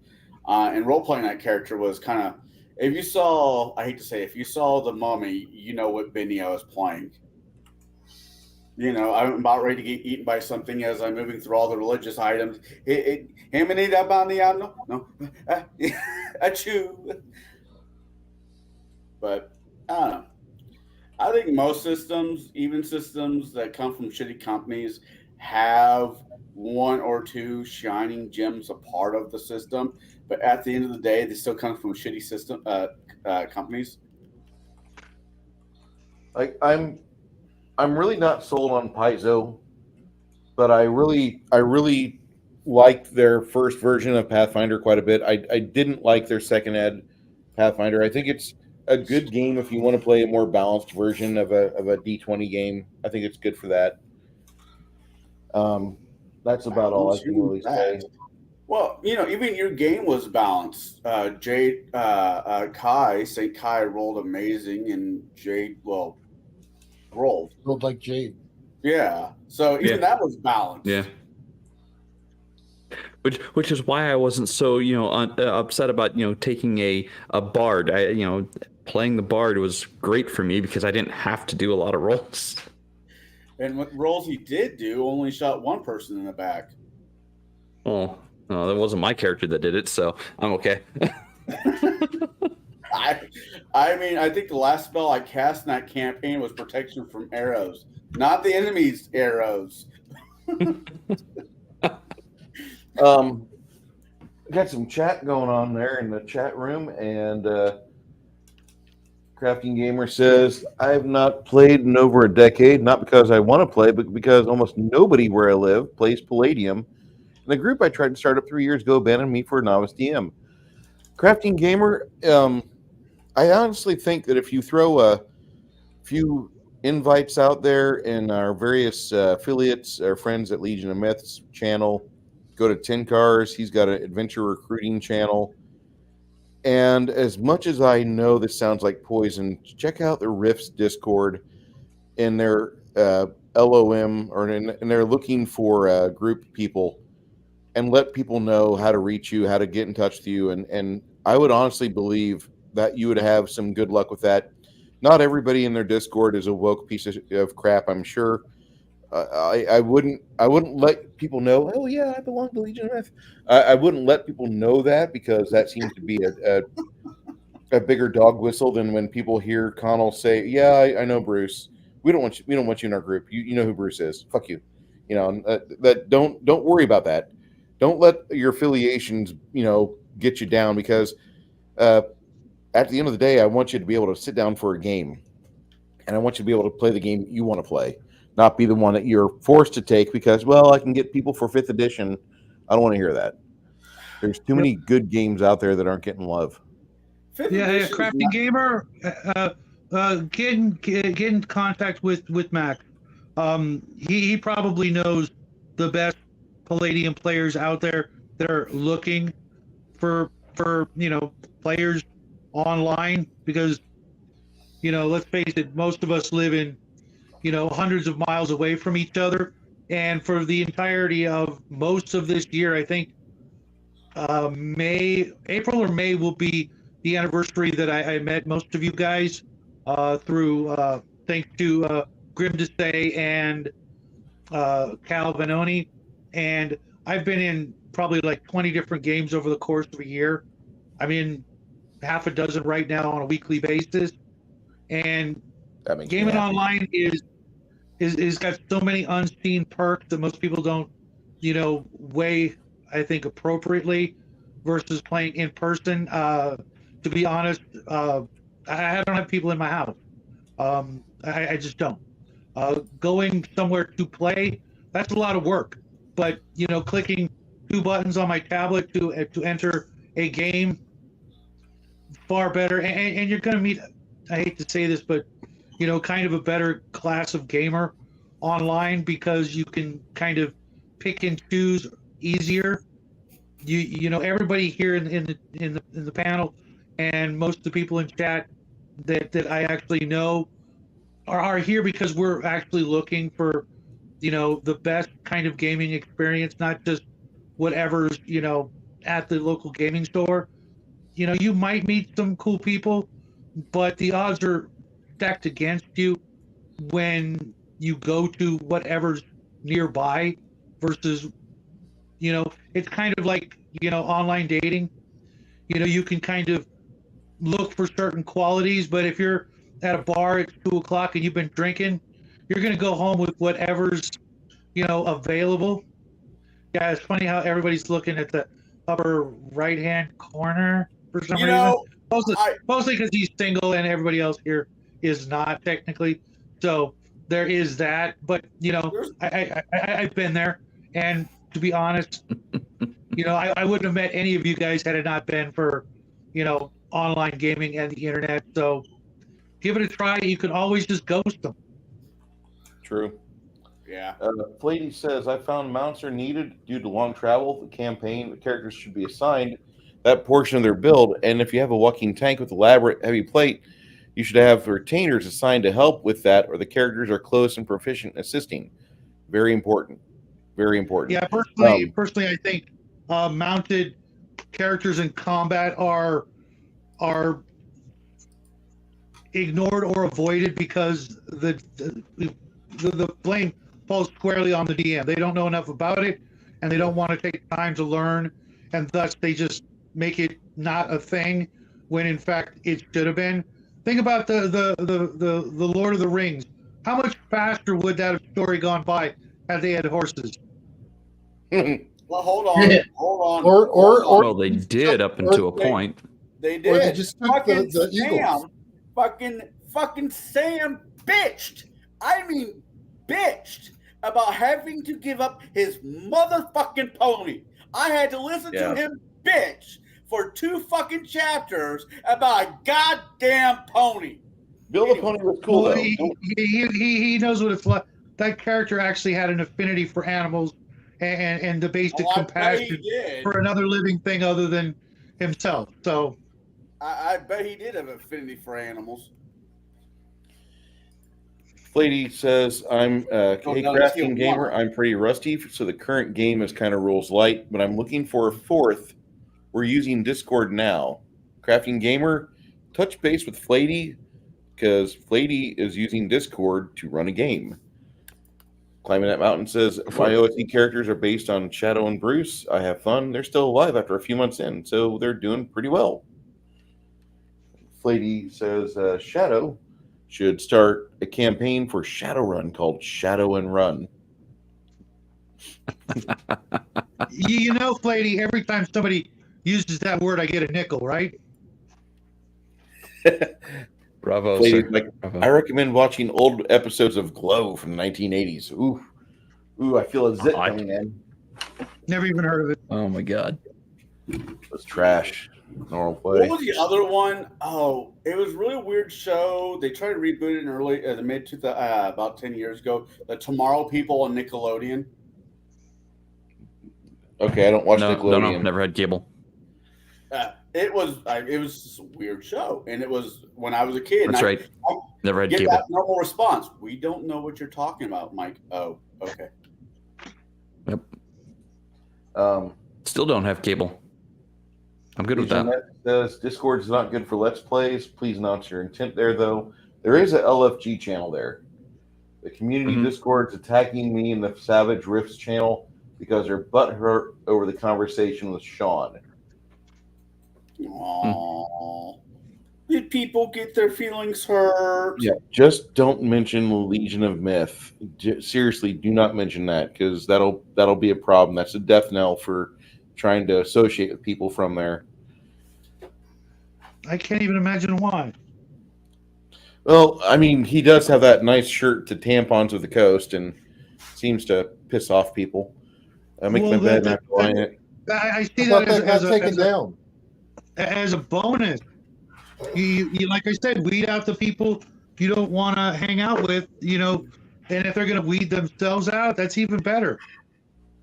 Yeah. You know, my grandpa instilled in me a lot of folky wisdom, and one of the ones I truly appreciate most is don't trust anybody that doesn't drink. David Guile echoes Shadow's sentiment. When I lived in Oregon, most of the gaming stores are infested with danger hairs, so online It's gaming was Kool-Aid the hair. only way. Kool-Aid hair, get it right.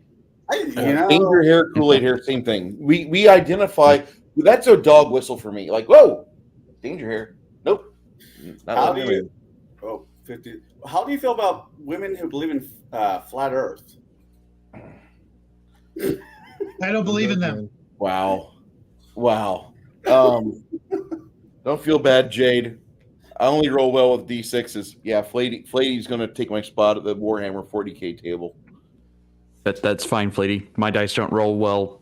Any of the dice don't roll well. So I gotta get you over to play Starfleet Commanders or whatever the fuck that game is. where the numbers are low. Battles. Yeah. We're gonna probably start rolling things into the exit here because we're at the hour and 58-minute mark. Baron G-Rock, I know I didn't talk to you as much as I wanted to ask you questions. Do you have any final thoughts about things? About my two-parter that I did or no? Line.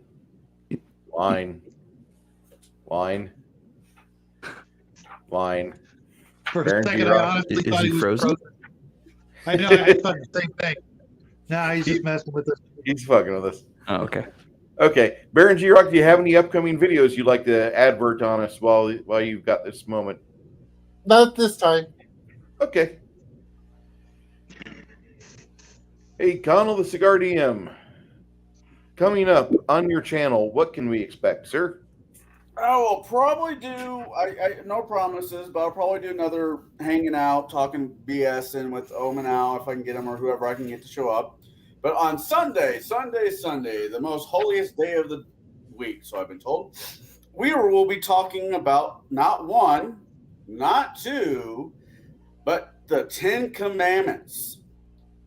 By the end of that conversation, I truly expect my dear friend here, Tom Adu, cider cast finish, very tasty, will be gone. Maybe I'll have a shot for each one of the 10 commandments.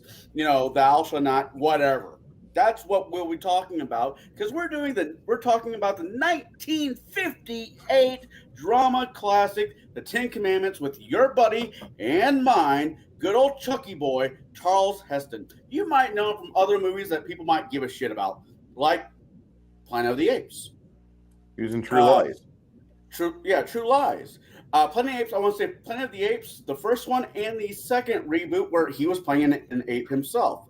Tombstone, other great movies throughout American film. So we'll be talking about that movie and how it makes us feel all warm and tuggly. Yeah, I can't do this. Hold on. Warm and cozy inside, talking about the 10 Commandments. Thou shalt take a shot for every time I say commandments. All right. That's what we will be doing. Now, if you haven't been over at my Discord lately, there is a place where I encourage my friend Khymerion to vent, and I want him to espouse his views. It's kind of interesting whenever you like a hobby quite a bit. The longer you stay in that hobby, the more you kind of demand to push boundaries and do things a little differently. And I think it's great.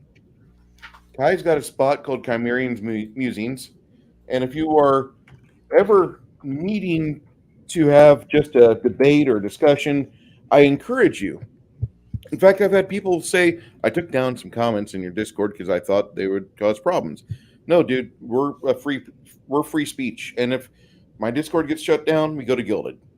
Gilded doesn't have the same problems. And I've never seen one of my Discord channels ever go away until Travis came along and shut that down. The boomer remover himself.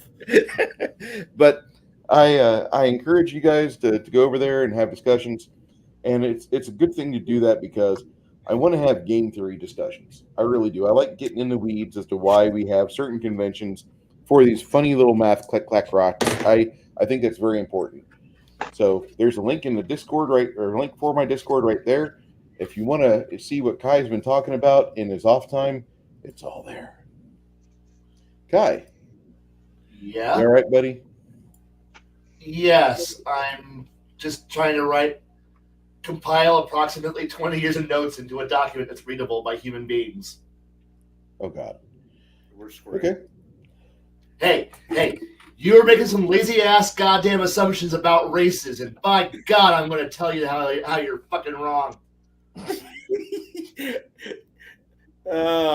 Why?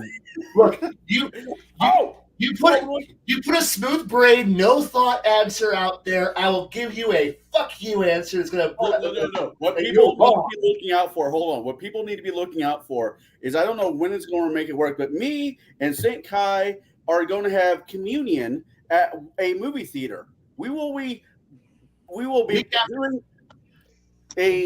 our version of Space Theater 3000, whatever the damn name of Dungeons and Science Theater 3000.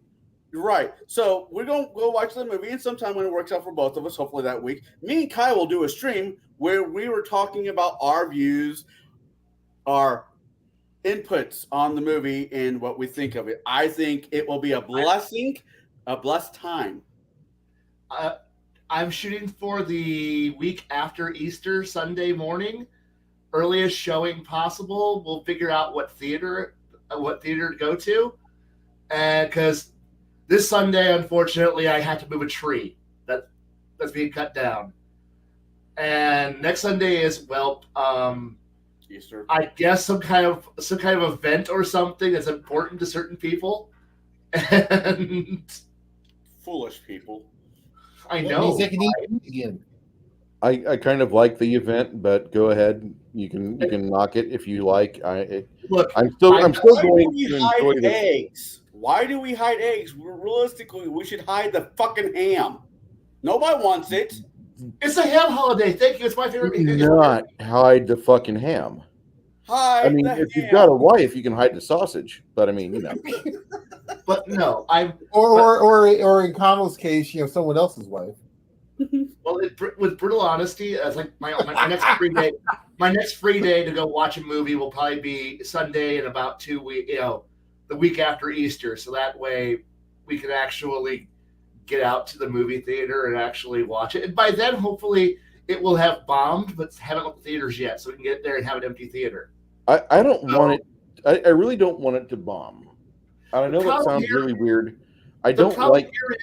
Is that it's up against some big movies that were actually being advertised and being John Wick 4, the Super Mario Brothers movie. And that movie, I might I might just not go see. Period. Those two movies are going to suck all the air out of the room, and D&D is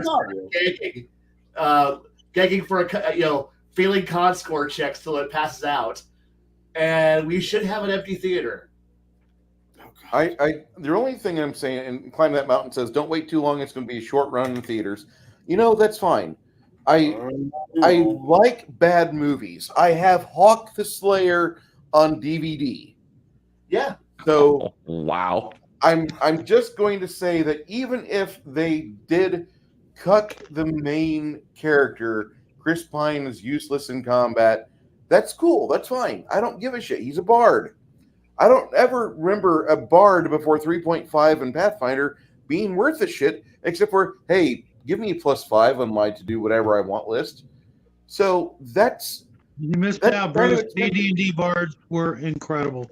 Oh, yeah, the AD&D bards were great, but you were also a 9th level fighter first, then you went down to 5th level thief, and then you found a druid and he taught you spells, and then you went and became a bard with all your hit points and saving throws, and you were badass. And Climbing That Mountain says it's already bombed Bruce lowest ticket sales in a long time. Well, that's great. I don't think it's going to get as bad as Immortals or, not Immortals, New Mutants or... God, that movie bombed. Eternals or... Quantum Mania, which all three of those have just shit the bed. They have completely She-Hulked at the theaters, and it kind of it happens that way. But that's what happens when you attack your fan base, and the majority of people that play this game are, strangely enough, cis white males, and don't go after them, Kyle. That's just a smart thing to do if you want money for your corporation. Anyway. Shadow and Sun, what do you have on the docket for the next week?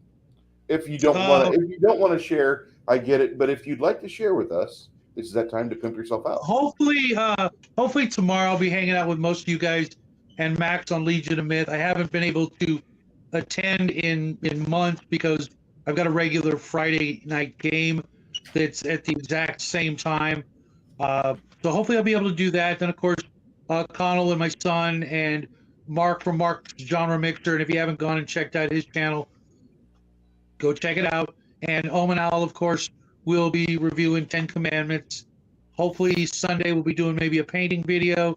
And then because April is right around the corner, we'll be starting a new month. And good doggy.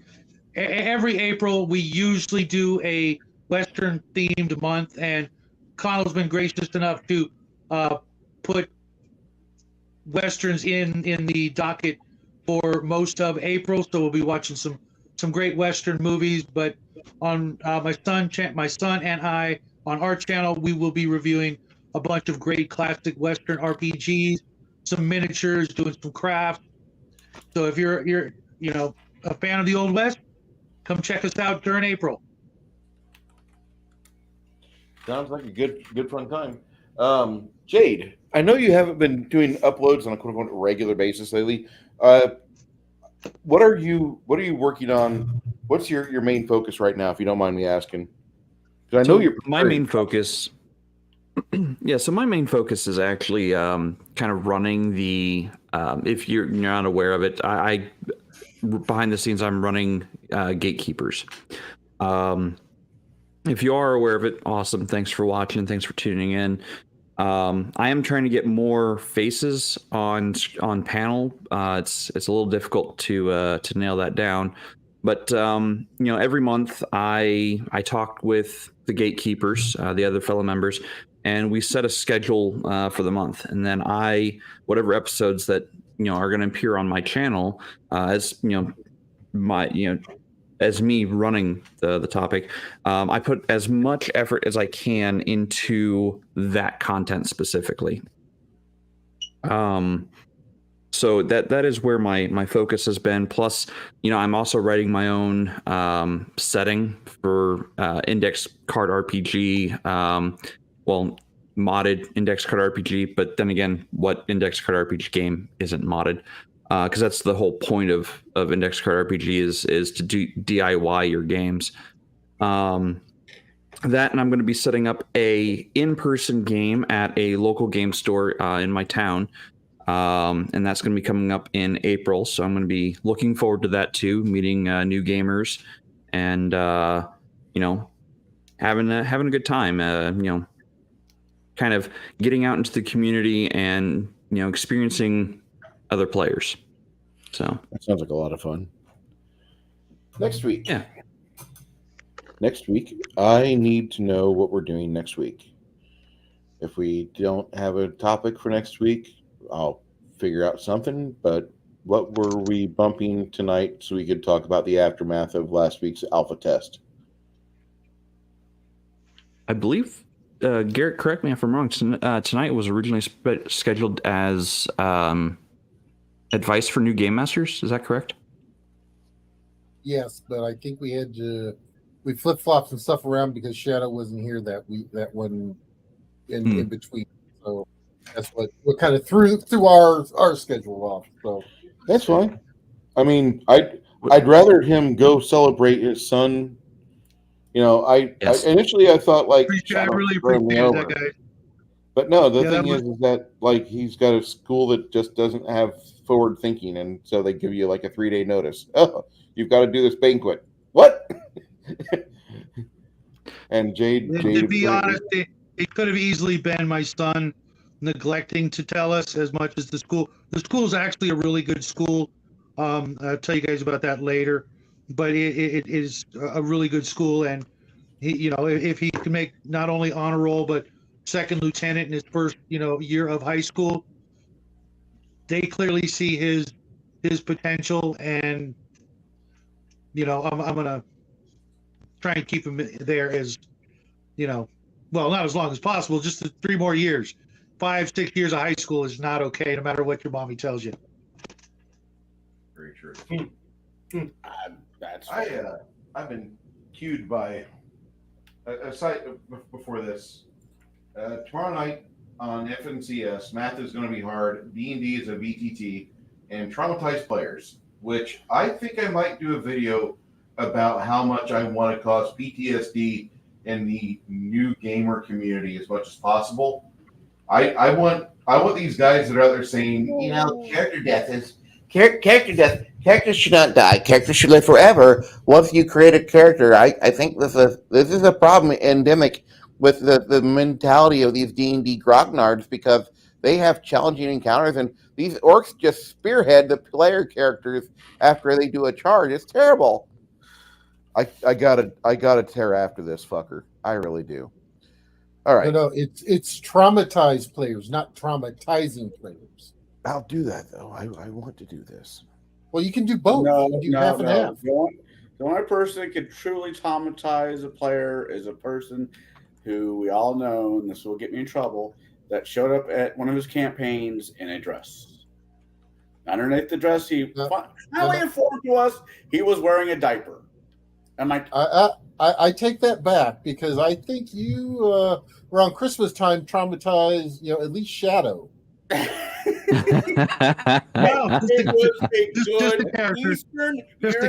Just the character. The character was so traumatized he unalived himself. No, he didn't. He's still around. I need to hop on a Gatekeeper Max, someday soon. Max, you are more than welcome to join us anytime. Yeah, we sent out the invite yesterday. You really should have joined us. Well, Lady says, in reference to the D&D movie, I want it to bomb so badly the executives are working the corners for spare change, and new D&D becomes a game that shall never be named. That'd be great. Well, I'm perfectly happy with the games we've had for the past 40 years, and I don't think a 6th edition is going to fix my problems with 4th and 5th. I really don't. Yeah, that's why I've moved on to other games. as long as Games Workshop keeps getting away with it, Wizards of the Coast is going to think they can too. You know, I don't pay attention to Games Workshop. I don't even pay attention to their new game cinematics, and I think it would have. I just it's not in my wheelhouse to give a shit. I'm happy Games Workshop makes stuff, but I'm not buying it. That's for other people. Legion of Myth says, Bruce Lombardo of Dick's Division, can you summarize what suggested changes you're considering for your game as well as what people said worked well? Well, as far as running my game is concerned, Legion of Myth, what I want to do is I want to have the character creation process a little bit more, not streamlined per se, but I want to have probably get rid of the extra classes that are in the current design document. I want to just have basic 5 fighter, wizard, cleric, rogue or skilled character, and bard. And then at around 3rd level, you have the options to pick up things like archetypes that kind of start steering your character towards a certain direction. And that's where you'll have things pop up like alchemist, cavalier, paladin, things like that. And I like that idea quite a bit. I really do. I want to sink my teeth into it really bad. In a gaming sense, I want to delve that so hard. Now, the other changes I want to do, I want to start honing the combat a bit, and I want to, like what Jaide suggested tonight, what worked well was the initiative. Once he wrapped his head around it, it was actually working fine. It just took a moment for a grognard to figure out, like, wait, what? I just had my character resolution, and you're asking me immediately, what are you doing next? Well, the thing is that some players in other tests said to me that they would go for the quickest initiative, which is a move action, and we're going to get rid of that opportunity to where they can just like change up things on the fly. Now, once you commit to something in battle or in the initiative order, you're committed to it. You're going to do it. You said you're going to charge this guy with a spear on a 13-second time delay. Cool. 13 seconds from now, you're going to be charging that dude with a spear. Or you're going to be going to the extent of your movement with that spear. But that's what you're doing 13 seconds from now. And you can't change it until you're locked in. You're committed. Now, once that action is over, then you can start changing things up and start going a different direction or going with different actions. And that's something that I really want to get fine-tuned. Shadow, his main complaint was that, you can probably do things a little faster than making a sword attack every 9 seconds. And that's true. But I don't want to have a 5th level character doing things like Jeff Speakman speed. Jeff Speakman was at least a 15th to 20th level character whenever he was filming the great movie, and it is a good movie, The Perfect Weapon. However, he's had many years of practice. He's not 1st or 5th level. He's in double digits, easy hitting that master rank. He's very good, very showy, very good martial artist. Back then he was, at least. Now he's kind of old and has the arthritis. But as you get higher level with the game, you will have your speed factor for things drop a bit. So you will be doing more and more attacks more frequently and more of those combinations more frequently than what you were before at like 1st and 5th level. Go ahead, Jaide. Max has something to add to your combat at his next post. Yep, there. I was not working that on one. graphics and social media. Next, his last post. Okay, there you go. Earth Dawn. 2-step penalty to charging. Negative 2-step penalty to charging as an action. Charging with this game is going to be different than just a movement. It's going to probably take more time if it's going to be over 25 feet. But you're going to get pluses to hit. You're going to get minuses on your active defense because you're just going all out wah style. Wah! And that's going to be something, not plus 10 to charge, minus 10 on your active defense. And that's... No, not charging, changing. Oh, okay. Negative 2-step penalty. So if you were to change your action compared to what you had already set into motion, like the action of changing your action causes you to lose time because now you're refocusing. Correct. And then somebody please pinch Baron out, believe he's alive. I think that's a deep fake image. All right. Mr. David Gall says, what? There's no warlocks? Okay. Well, there's no surprise that I'm not a big fan of warlocks in the game. I haven't liked them since 3.0 and 3.5, and ever since then, it's a big negative. But that's an option for wizards that start going down that path. And I'm gonna make some bad guy options available. They're gonna be there. I think Well, not all warlocks are bad guys. Warlock is a bad guy, but that doesn't mean he's a bad guy. bad guy. Sometimes you have to make a deal with a patron, it being a fae or otherwise, that you normally wouldn't do, and you get a knight's title, and you just suck it up, Buttercup. Not making a patron is not always a bad deal. All right. Cleric is just warlock with more steps. Good night, Max. Thank you for being part of our chat tonight. See you tomorrow, Mac. Would like to know if you guys have anything else to say other than that. Garrett, before we leave, can you please re-announce what our topic for next week is? We're doing a steampunk deep dive. So, and I believe that we are going to have St. Kai of the Assisi ranting, leading that actually. So yeah. Dear God, why? Because it's your love, it's your passion. Yeah, and I gotta ask all the questions, which means I don't get to talk. But or we can have Jaide do it, and you'll go first every time, and then all we'll do is go. Yep, that sounds good. All right. I understand. I understand now. He gets his assignment after he just got browbeat by Barry. We'll have to review the Key and Peele skit for that show. Oh, God. Okay. Well, I believe that's everything that we wanted to talk about tonight's topic. Appreciate you guys being the willing guinea pigs for my alpha test. I wanted to extend that to other people as time goes on, and I want you all to know that I will be switching over to this system primarily as time allows me to write further on it. I'm looking forward to it. I believe my players really enjoyed it. I think it's solid, and so I appreciate everybody being part of this.